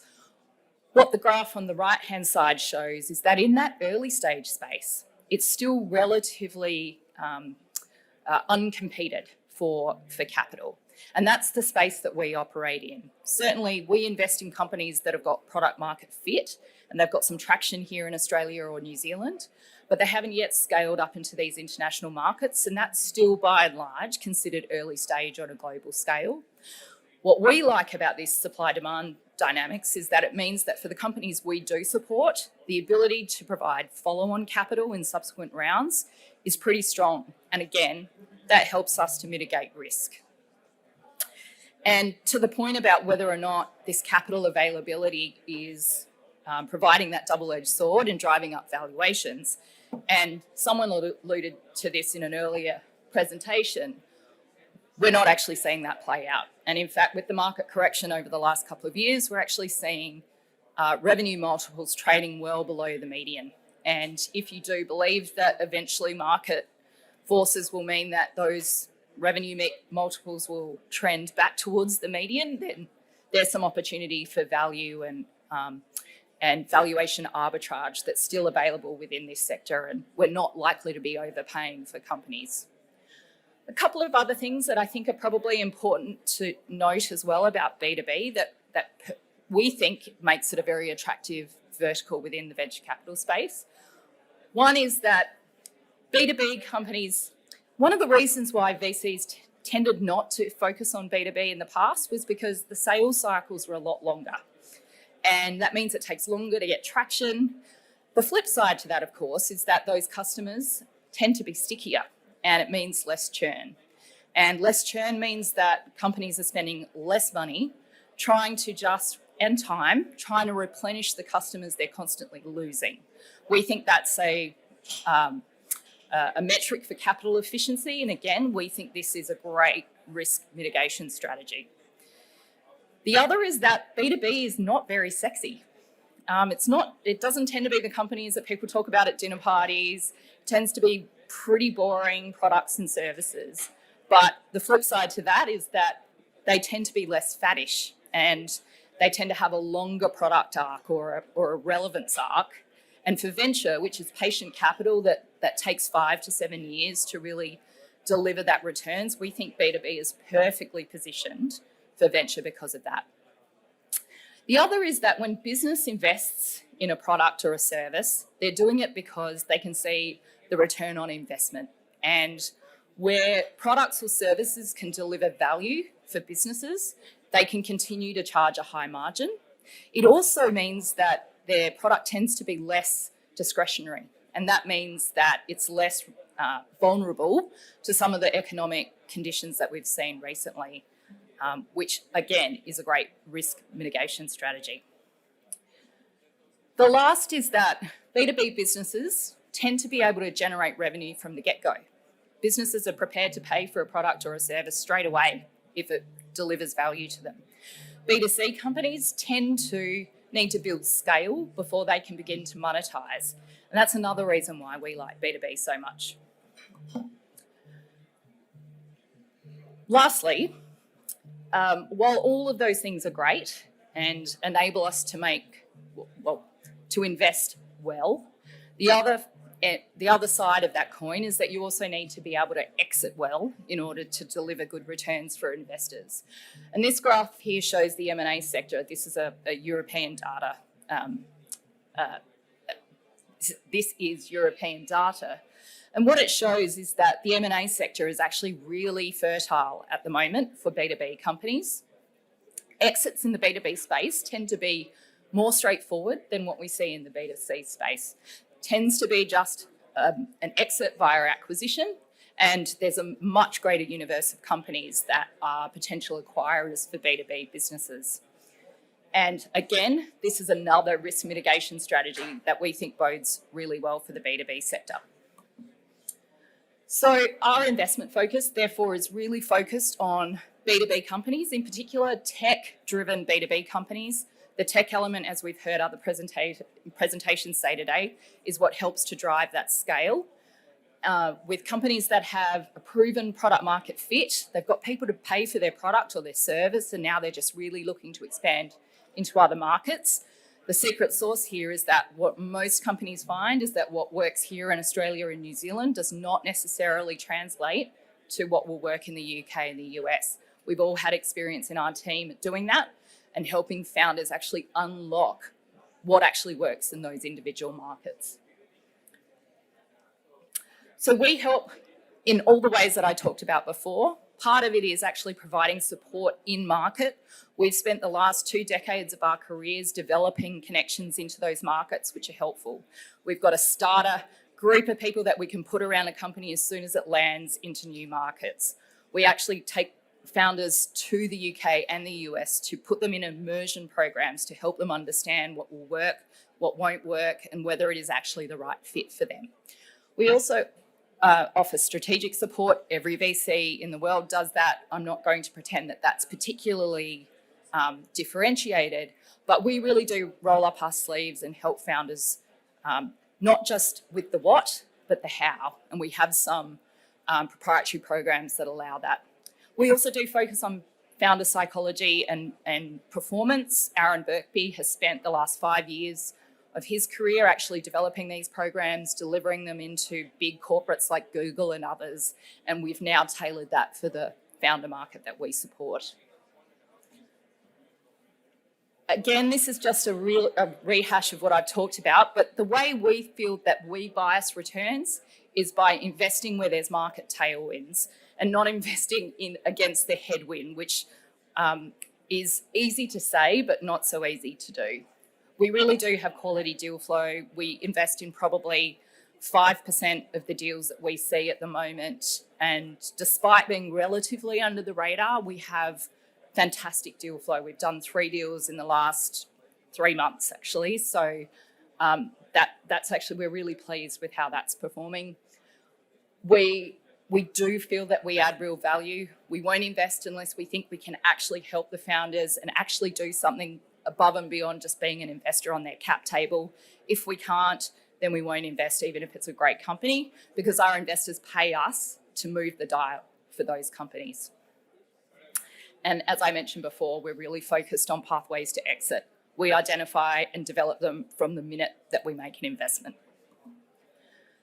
As I mentioned, we do take founders on immersion programs. We're actually running one next year in June for London Tech Week. We're actually going to expand this one to investors who are interested in that as a market. So if anyone is interested to learn more about that, feel free to either scan the QR code or come up and have a chat with me at the drinks afterwards. And lastly, if you want to hear a little bit more about the deals that we offer to our investors and what we're seeing in the market, we do a lot of newsletters and information sharing as well. There's another QR code that you can pick up on there as well. With that, I'll say thank you.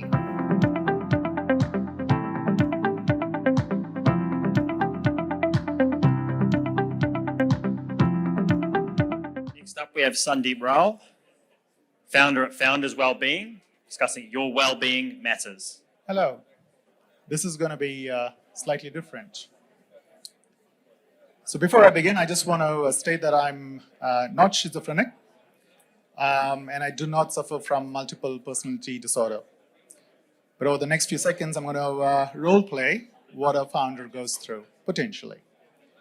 So this is Sandeep, the founder, and this is some of the stakeholders that a founder deals with, right?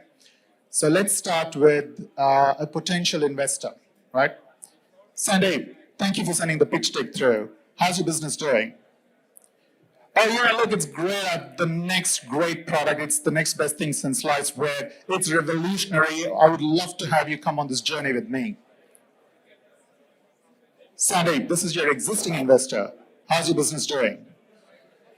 Oh, it's look fantastic. All the milestones that we promised, it's on track, and we've got some great interest from amazing investors. I'd love for you to come on the next cap raise as well.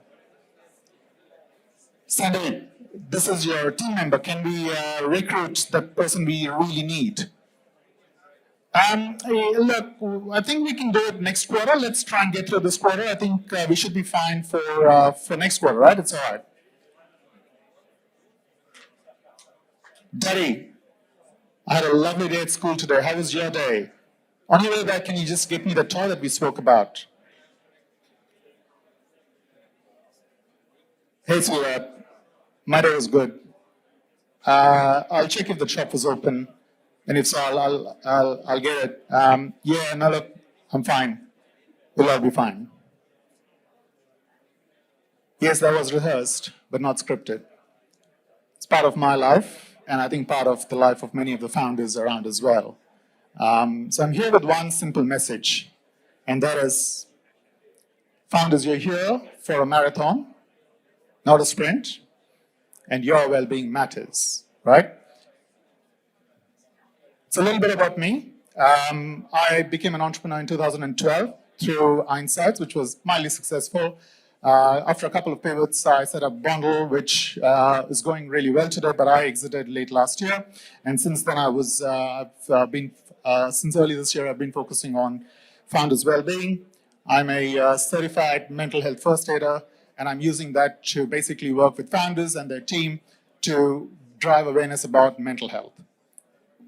But the most important reason I'm here is because I associate with all of you, with the founder community, because I've been through this journey, and I know how hard it is, and I've been through those dark moments and those moments of self-doubt.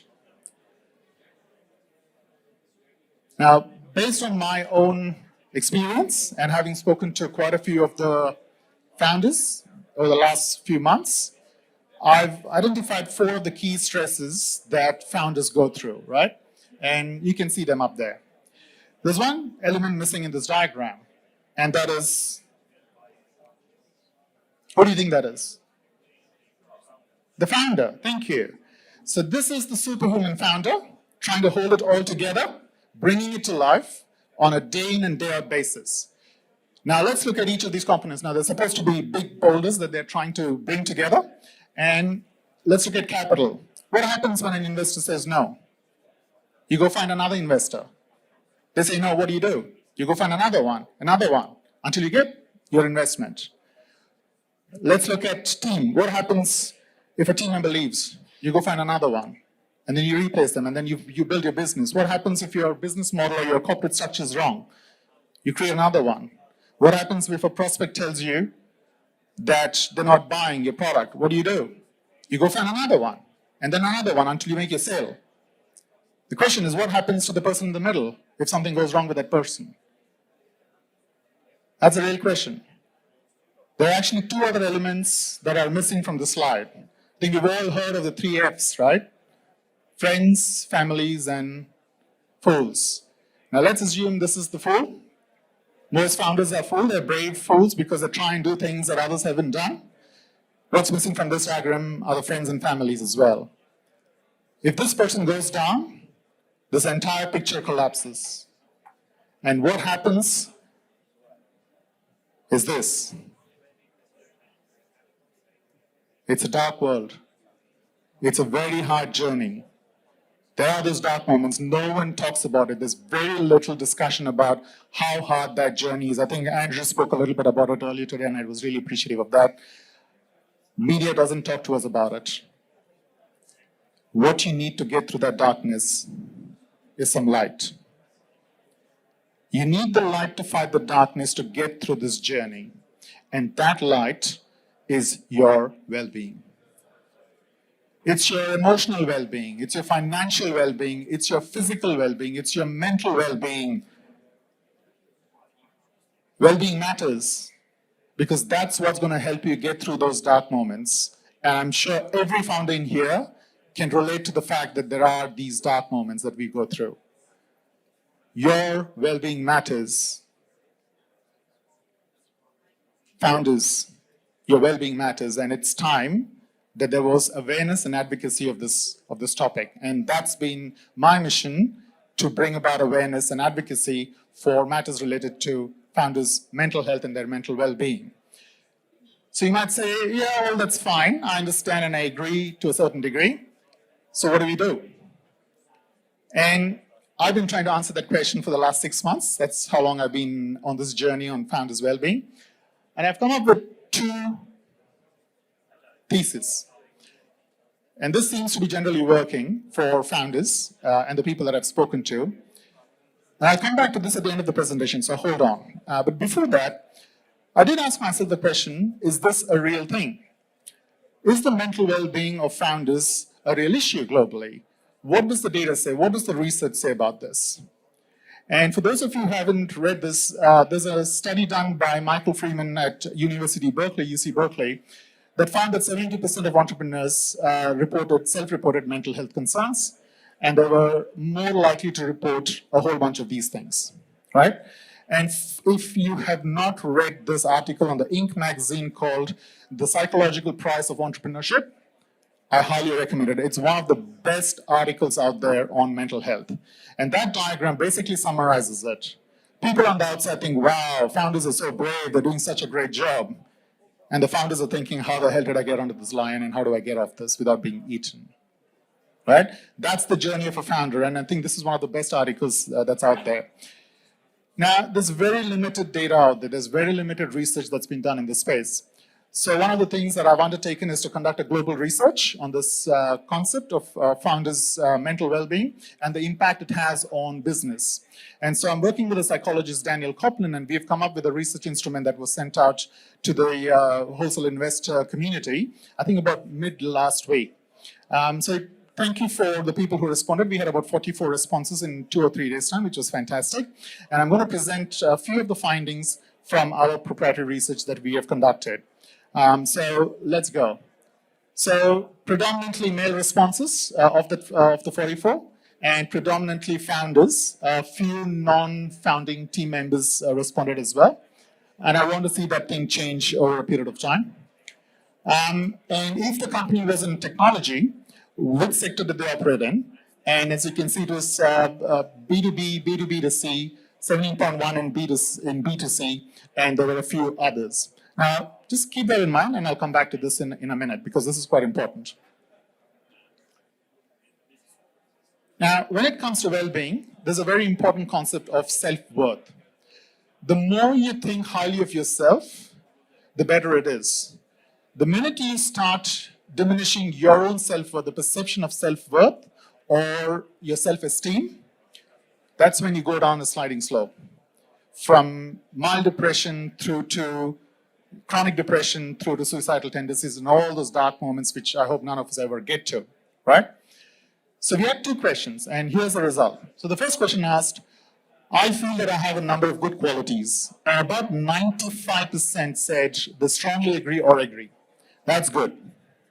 95% of the respondents think that they have something really good in them. That is self-worth. Fantastic. 5% need some work, but at least that's a good number. The question right before this was at times I think I'm no good at all. Literally the question. So this is 3.2 and that's 3.3. 45% said that they agree, the red, that's 43.2, and then strongly agree. That's concerning. 45% of people, and this is an anonymous survey, and this is not somewhere out there. This is the wholesale investor community. So let's assume for a minute that this is representative of the overall people. 45% of people have come out and said that at times, and not even all the time, at times, I think I'm no good at all. And that's something, which I found very interesting. The next thing that we looked at, and so the cutoff was on Saturday, so Daniel and I spent Sunday trying to do the analysis and come up with some sort of insights that I could put on the slides and send out on a Monday morning. Obviously, this is not diagnostic, but we were looking at the severity of symptoms. And one of the things I wanted to see is there a difference between founders who operate in B2B, B2B2C, and B2C when it comes to mental illness? And look at this.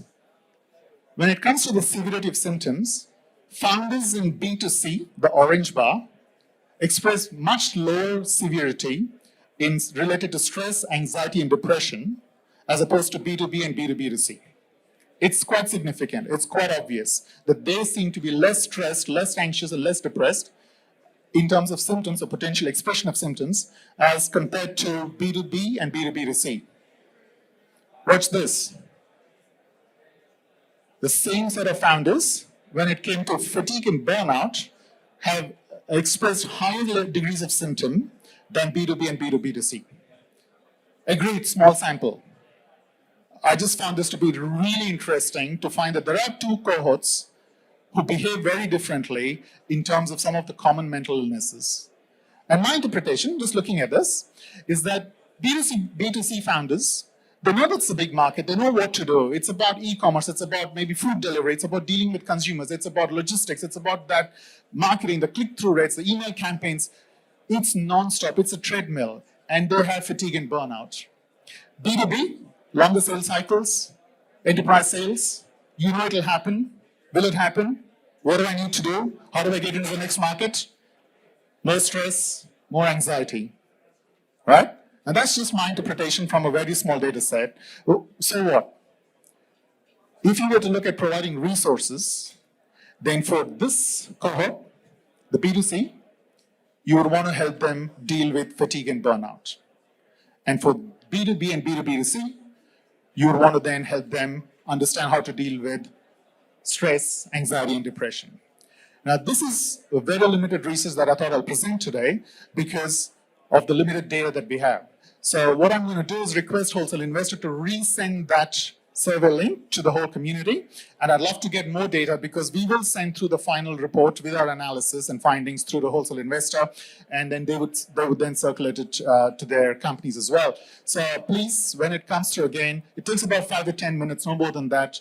But we'd love to have more data, and we're doing this at a global scale. So we're in a position to then benchmark against companies across the world and across different sectors as well.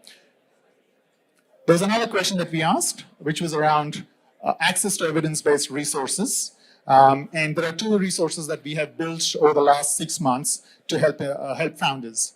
The first one is a podcast. It's called The Gutsy Ones. And here's where I bring interesting people to come and share the journey, their gutsy decisions that they've made and how they coped up with it and how they actually got through it. This is part of the driving the awareness of, what does it take to actually be a founder?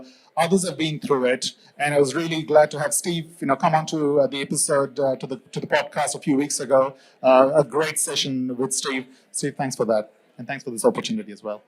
The other one is we've got a masterclass that we have created. Now, this is something that I created based on my own life experience and also from the understanding from Mental Health Australia's, the first aid course and working with psychologists. So this is something it's a 2-hour self-paced course across 20-odd videos, and use the QR code to access it. It's on our website. We're also having a special coupon for the Wholesale Investor Expo today, so that gives you 30% off on the list price of $149 for the course. And I think this is where you get access to the basic understanding of mental well-being, mental illnesses. We have a proprietary framework that talks about how do you deal with this, how do you cope, and how do you manage this, and also about tips and techniques for a better life, which is scientifically based. So it's very much research-oriented. Okay, let's go back to those 2 things. So the first thing that we have found talking to founders is you have to figure out what's working for you from the inside. That's what's called a coping mechanism. The second thing is you have to find out who you can lean on to help you. That's called your trusted network. Now, inadvertently, almost every quote-unquote successful people that I've spoken to have built a trusted network to help them through this. It's a really hard journey and you can't do it alone. I'm not asking you to walk down the streets talking about your mental health to everybody, but that trusted network is really important to get through those dark moments. And you have to figure out what's your coping mechanism because it's going to be different for different people. The coping mechanism, unlike Panadol, which would work for most Australians or most of us, from a headache, let's say resolving a headache, mental health is very different. So again, I'm going to present some research that we have done. So the top 5 coping mechanisms that are out there. Exercise is number 1 at 40%, and there are a whole bunch of benefits, obviously, of getting the blood circulation done. Meditation and mindfulness is a second at about 28%. And the top 3 are that round up the top. The other 3 that round up the top 5 are reading, gardening, and cooking, right? So again, this is very much research-based. You have to find your own coping mechanism because when you hit the wall, you will hit the wall. You have to figure out what is it that's going to make you get up and get going again, right? And that is your coping mechanism. It's like a muscle that you have to build on and on. I'm going to stop there. And if my message wasn't clear, it's founders' well-being matters. That's the number 1 thing. And it's okay to talk about mental health and mental well-being. Work on your coping mechanism and develop your trusted network. It is really important.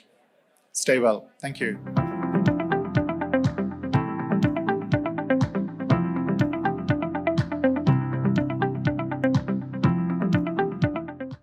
It'll be a panel session moderated by our founder and managing director, Steve Torso, covering VC investment trends. So I'll welcome back the 3 experts that have presented.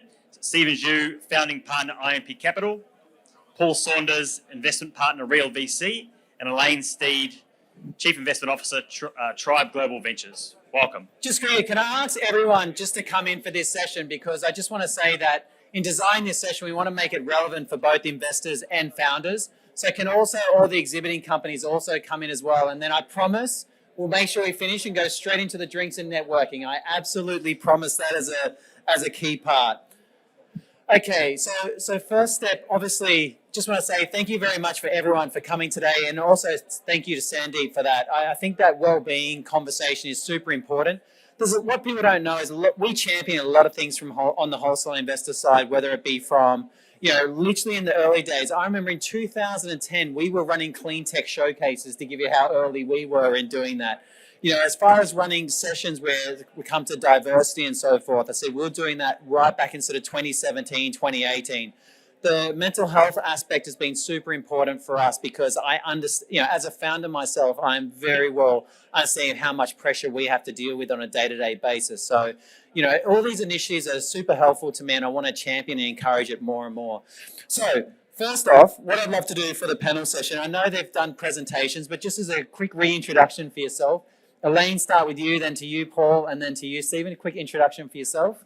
Hi, everyone. I'm Elaine Stead. I'm the Chief Investment Officer for Tribe Global Ventures. Perfect. Paul? Hi. Hello. Does that work? Yep. I'm Paul Saunders, investment partner at Real VC. We specialize in seed venture capital investing. Hey everyone, it's Stephen here.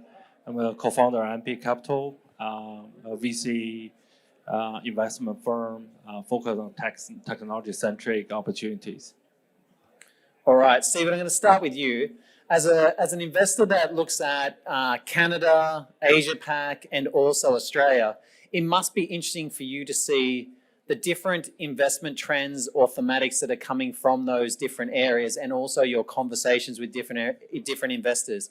Just for the audience, what would you state has been some of the more obvious trends that you've observed over the last sort of 12 months as far as what is interesting from a sector thematic? Yeah, I think I mentioned that in my last presentation. We see it's a lot more resilience in the U.S. market. So I think it's from the valuation point, also from the deals as well. I think if quite encourage Australia companies or other companies going to U.S. to pitch the investor there. There are more capital and I think a market as well, and basically talk to all my portfolio companies outside the U.S. to go there as well. Second is for the Asia opportunities, we still see Southeast Asia there's a lot of potential there, and also considering the IPO window shut down at the moment, but in the next I think it's 3-5 years, we will see a lot more companies from Southeast Asia go to IPO to US or Hong Kong, that large market. I think the lots of opportunity will be there. The third part is China now is kind of like in that interesting position, but I think from the sector point of view, the alternative energy, EV, renewable energy, semiconductors, and AI. I think those areas are very appealing opportunities. Get some exposure there will take the long-term industry, development there as well. And I think for Australia, renewable definitely is one we should focus in alternative energy, and you see the EV part play more and more here.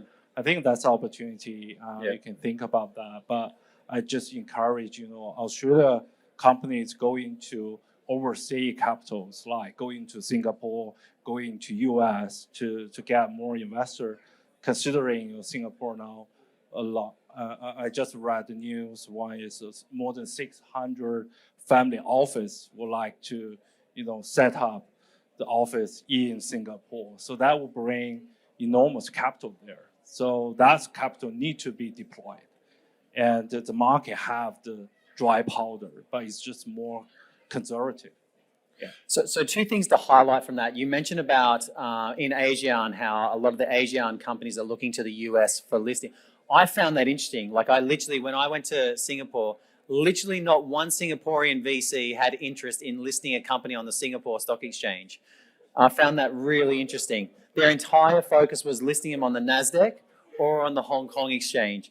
The other thing I thought was really interesting is how much Asian investors are interested in Indonesia and Vietnam as two areas of looking for startups coming out of. So now, I was like, you moved, Paul. I thought you were about to speak.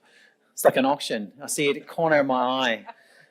Okay, so Paul, you obviously deal with companies at the seed stage, at the seed, pre-seed, and Series A. So for you, like what I'm curious about is what is your definition of a seed stage business these days? Because when I'm seeing, $30 million seed rounds, I find that interesting. Like, what is that definition now? I find a 30 million seed round quite scary, I have to say. Our seed rounds typically in Australia, because you're a smaller market, you tend to have just generally smaller corporations. So when we're looking at seed, I would say your average seed round is somewhere between, and there's a merge between pre-seed and seed and A, depending on what the cap structure looks like, probably somewhere between 500, 750 and up to 3 to 4, something like that in terms of size of round, I would say is the average pre-seed round. And I would Are they generating revenue? Do they have a board build? It depends. We're investing in one which is a seed round, which is pre-revenue. Yep. But I would say if I had to put a finger on average ARR, probably between 500 to $1 million, something like that. So part of what you're doing in that seed journey is taking a read on the team and the product. Typically haven't got product market fit yet, and going, okay, how big is this idea? How good is the product or the people backing that product? And what can we do to help validate that out? And typically in a tough funding environment, a lot of the advice, I'm sure Elaine would say the same, is you've got to get your founders to understand what the next step in the journey is. What do you need to prove out to ensure that you can keep that runway going? So it's a sort of step journey that one takes it on, but it tends to be that sort of level, I think. For you personally, like one of the trends I've noticed over the years is that typically people start out at the seed and Series A, and then they typically tend to progress down the line, sort of moving to sort of like pre-IPO and so forth. What keeps you at sort of investing in? There must be something about investing at that stage which sort of either fits your investment thesis or something that you're super passionate about, because it's obviously one of the hardest stages to be investing into. There's probably two. This wasn't in the question list, by the way. There's two answers to that. The real answer and the obvious answer is that our history has been investing off our own balance sheet. So there is a check size limitation on the sorts of things you can do. And when time is your most valuable commodity, you are looking to try and do investments that, if they work and you can get them to work, are going to make meaningful returns to yourselves and your investors. And seed, pre-seed, getting into A is where, if you pick it right and you drive that value, that is where you will get the best returns. But it comes back to, it's risk on the stack. Pre-seed's riskiest, seed is less risky, all the way down to pre-IPO. It's how much risk are you willing to take, and what skills do you have to de-risk those positions that other people either don't know how to, are too scared to, don't have the appetite to take. And I typically imagine two of those key areas would be around helping the company commercialize and also fundraising as well. 100%. Okay. All right, Elaine. Now you have a B2B focus. Obviously, you mentioned that in your presentation. Can you, and you may have done this already, but just for people here, can you explain your thesis behind this and what segments of B2B are most appealing to you? Sure. So, I mean, just to refresh, I guess the reason we like B2B is there was, probably 7 reasons I talked about in my presentation. There's a bunch more, but the key ones are, we think there are just some really strong tailwinds that sit behind B2B as a space. So supply-demand dynamics around capital availability we think is really favourable for B2B. There's lots of money sloshing around for B2B now, particularly at the mid to later end of that spectrum, which to the point made just now, companies need to be, and investors need to be really thoughtful around, it's fine that we might be able to fund this stage, but then what happens? And do we have enough capital in the system to fund this company if it is successful through its subsequent funding rounds? And if that's not there, then that's a huge risk, which needs to be mitigated in other ways. And so that capital availability for B2B companies we think is really important. But like I said, the flip side to that is that if that drives up competition and it drives up valuations, then that ends up kind of negating that as an advantage. But we're not really seeing that at the moment because of the kind of current environment. And so in that way, we've got a bit of a sweet spot for how much longer, who knows? And perhaps we'll talk about that in a second. But then the other things are just, B2B has, when you're selling to businesses, the sales cycles are longer. And if you're selling to enterprise, they're even longer again. Lots of people don't like that because it takes longer to really prove out the traction of those companies. But the great thing is once you've secured those customers, they tend to be sticky. They tend to stick around, so you have less churn. And churn is just a disaster from a capital efficiency perspective because you're paying constantly in time and money to replenish those customers. And so that's not a good thing. We see that a lot in B2C businesses, but less so in B2C businesses, but less so in B2B. Businesses like to, if they can see a return on investment, they're really happy to pay for something that they think delivers value. And if it does deliver value, then you've got a stronger case to make that you can sustain high margins for your product, which we often do see in software. And, it's less discretionary when money gets tight. It's not like a consumer product that people can afford to ditch when things get tough. Business expenses that are important for their business don't tend to get culled when conditions get a little bit tight. And I think the last one I said was that was important is really the exit environment. The M&A environment for B2B is really strong. Yep. And I don't see that may be a product of some of the supply demand dynamics, but it's not, we don't see that changing. We think that's kind of a structural element with B2B because the kind of exit pathways tend to be a little bit more straightforward. It's mostly around acquisition. It's less likely that you have to depend on the open or closing of the IPO market in order to secure that exit. So all of those reasons we think make B2B a really strong sector. And to the second part of your question, which was what areas within B2B do we like? We really don't have a focus that's narrower than B2B that are expanding into the UK and the US. That feels niche enough. We've invested in a Web3 expression of B2B. We've invested in a Know Your Customer AML platform for businesses. We're just about to close an investment in a procurement software business. And the one that we're about to launch is in agtech, autonomous vehicles. And so there's no real unification across all of those, except they happen to be wonderful businesses that have proven product market fit. They've got revenues that they've been able to grow consistently in those markets. You can see that this is something that can apply to other markets, and we think that we can help them. That's really the unifying thing. I met with a VC in Singapore. He had an interesting take on investing in B2B businesses. His philosophy was, as long as the B2B business has traction, because in thinking about the scenario where you mentioned, if they aren't able to scale, if they aren't able to get the capital to scale, effectively it can convert into a highly profitable lifestyle business. Absolutely. And I thought that was really interesting. I thought that was a really interesting approach to either the cost recovery or the protection of investment component. Correct. It becomes less binary in that circumstance. And I think the other point I made in the talk was around how with B2B businesses, you tend to be able to be revenue generating from day one. As soon as you've got a product or a service and someone's willing to pay for it, then off to the races. B2C is a bit different. You usually have to build scale or a community before you can really work out what's the best way to monetize it. So there's that time lag and also that risk element that it may not be something that can really take off until you build that scale. And by then you've sunk a lot of costs. Perfect. Okay, now the next one, just sort of talking about the market. Obviously, they've been challenging this year for many startups and also scale-ups. And there's been pressure to cut costs, cut overheads, etc. What's your takeaway from watching your portfolio companies go through this transformation? How long will it impact? And the second part is, or benefit the business in the long run? You can start. It's a question for all three of you. You can start with you. You got the mic right up to your mouth, so I'll start with you. Sorry, I didn't realise I was doing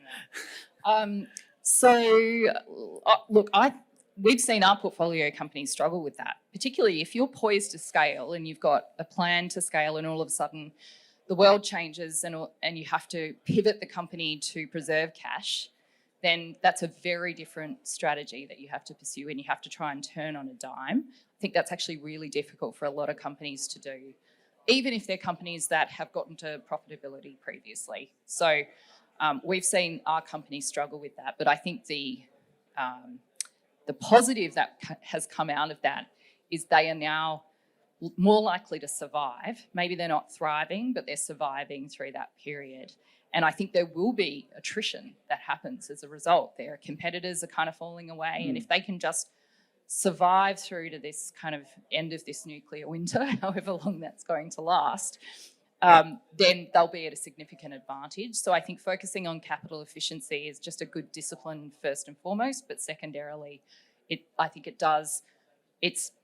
companies need pressure in order to see if they've genuinely got something that is a good product or a service, and in a way it's kind of weeded out the ones that have that from the ones that don't. Paul?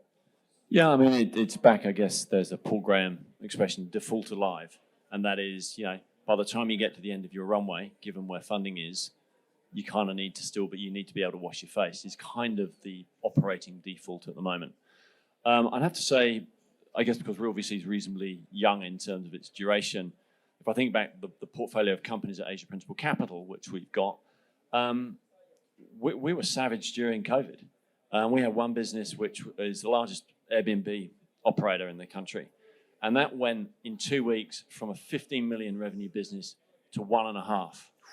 And you talk about being active and managing your businesses and helping people get through it. It's like, okay, we've got this amount of cash. We've got some reasonably helpful shareholders, which was lucky, and we had enough cash on the sheet. But we need to get rid of 75% of people. And then we helped these 3 30-year-old founders let 75%, 100 people go. And we did that in 2 weeks. And it was... Do you know, when those comments get made, people just don't understand what that actually feels like across a 2 to 3 month period, the internal disruption that goes along with that, the emotional stress, the other additional resignations that take place, etc. It's just not fun. No. And another business in our portfolio was looking at exit, but people have decided that valuations have just moved. And that really has put a real, I guess, microscope on capital efficiency. And capital efficiency as a VC is the most important thing you can focus on. Yeah. Because... But it didn't feel like that in 2021. It felt like capital expenditure was the most important. Again, maybe we just didn't have companies that were doing that. It was kind of... I don't think we had the fire hose of cash into our companies that other people may have done. But it's been capital efficiency is, I think, the single most important thing to bash into your founders. And it's the one thing I find that intuitively they just don't understand. That each dollar of equity is a gift, and you burn that at your peril. And every time you burn it, you're going to get another one, and that dilutes you as a founder as well, and dilutes all shareholders. And it's, I spend a lot of my time educating founders on fantastic. The financial dynamics of running their business. And it takes a surprising amount of time. Nice answer. Stephen? Yeah, I think definitely concur all the comments Paul and Elaine made. It's very stressful and emotion stressful for all the founders. We've been through all our portfolio company have those conversations. So the first thing we say, you have to survive. It doesn't matter how great business you are, what's your quality. You have to survive before you prove your products, or you have a much larger market to address.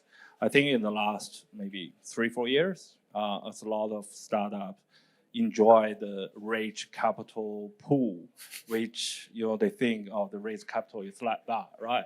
I can talk to 10 VCs or 100 VC can get all this oversubscribed, especially in the US and Canada, that area, and also in China. So, but now the situation is different. You need to really pivot your mindset. And it's not you burn money to get market share. You need to explore your efficiency. You really look at what inside operation. Really look at what's your key drivers. what's your key milestone for you to prove to the investor, existing investor or new investor, you can raise the capital. I think that's quite a tough paper for all the founders. I think that's why, when we look at, early stage company, the team, the founders are quite key for us to make a decision whether we invest or not, is whether they can really, see what they happen or not happen. We always ask questions, say, how much you need to raise? What's the minimum you raise? If you can't raise capital, what's your solution? Everyone give you a very good answer, but now it's for them to actually deliver. What's the answer? We all have an interview, the words they put there, and then we have the conversation and say, this is what you said, and prove it. So, but we definitely provide support, to kind of do our part. Yeah. But we are not operators. What we can give you is the network, the capital, the lesson we learn from other portfolio, but we are not operators. So we can't make a decision on behalf of you. Say you have to set, like a lot of people employ. It's easy to get people, get the payroll growing. Yeah. It's very hard to say, sorry, you have to leave. Paul mentioned about the capital efficiency part. I wonder what the lessons are in the HR efficiency part as well, because that's when you see a lot of the companies that are downsizing substantially, you wonder how they then start to improve that operational aspect, and then the sort of, I suppose, lesson that you may not have needed to hire as many people as what you thought you did at the start. I think that's a common issue that we see with a lot of our portfolio companies, but the recent kind of period has really exposed that, which is you must build the machinery before you hire the people, as opposed to hiring the people to build the machinery to make the revenue come in. And I think that is a lesson that a lot of companies have learned in a hard way the last 12 months. Just I'm getting the 5 minutes wind up. So this is an important one, because this sort of speaks to what your sort of thoughts and I suppose thesis are for. So for each of you, I'd love to know what are your thoughts and investment thesis for the next sort of 24 months. How do you see it actually playing out? And what do you see? Do you see a potential valuation sort of arbitrage opportunity for yourselves? I'm looking. Yeah, mate, given I'm looking straight. I love that question, and I could talk about it for hours. From with where I sit now, you've seen a big compression of valuations across the whole of the tech chain, but you're back to levels which were basically pre-bubble of COVID. Pre the free money. Do you know the actual funding stats from Cut Through Ventures literally shows funding is really just gone back to like 2019 levels? Totally. So I think it's from my perspective. Markets will stabilize when there becomes a better line of sight for what US interest rate policy is. That's going to be the key macro factor that does everything. From my perspective, I haven't been in a term sheet competition with anybody. For how long, Paul? When was the last time you were in a term sheet competition? Just from memory.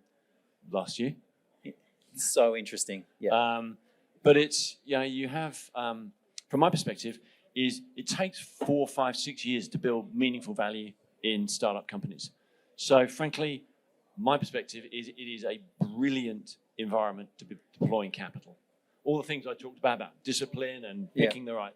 But the hardest time to be writing checks is now when markets are crashing and everyone, I'll do it later. Now it's a time to not trying to pick the bottom, but put cash to work. And vintage is the single biggest determinant of asset class performance. And we are going to be in a wonderful 2-year, 24, 36-month period of buying great companies at good values. I can't wait to take that quote and put that out on social media. Nice answer. Elaine?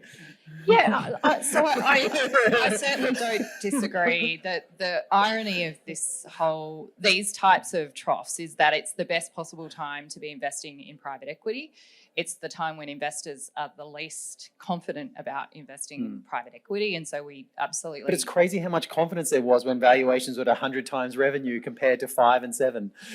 But it's because it's counterintuitive, Yes. right? Like, so, to my points I made in my talk about it's important you invest well, it's important you exit well, and it's important that you shepherd companies through on the way. Now is a great time to invest well, and it buys you a little bit of a buffer if things aren't going well. In 2020, 21, the way in which people were investing meant that you couldn't afford for anything to go wrong. And I think actually what we're going to see over the next 2 to 3 years is not just what we talked about with portfolio companies, but we're going to see VC funds that are going to be struggling because they have wedded themselves to the valuations and the investment terms of 20 and 21.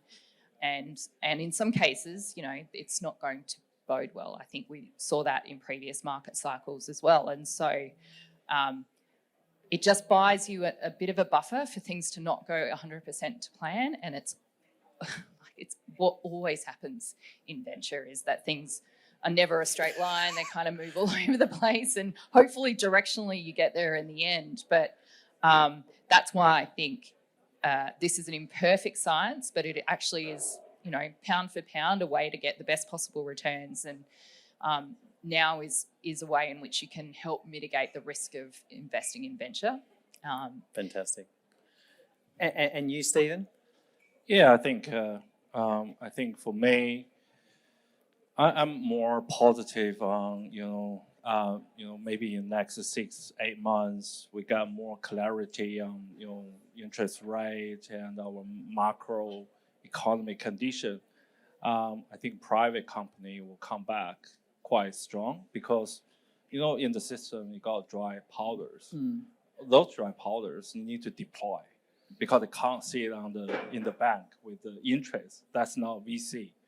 Right, so they have to find the right company to write the checks.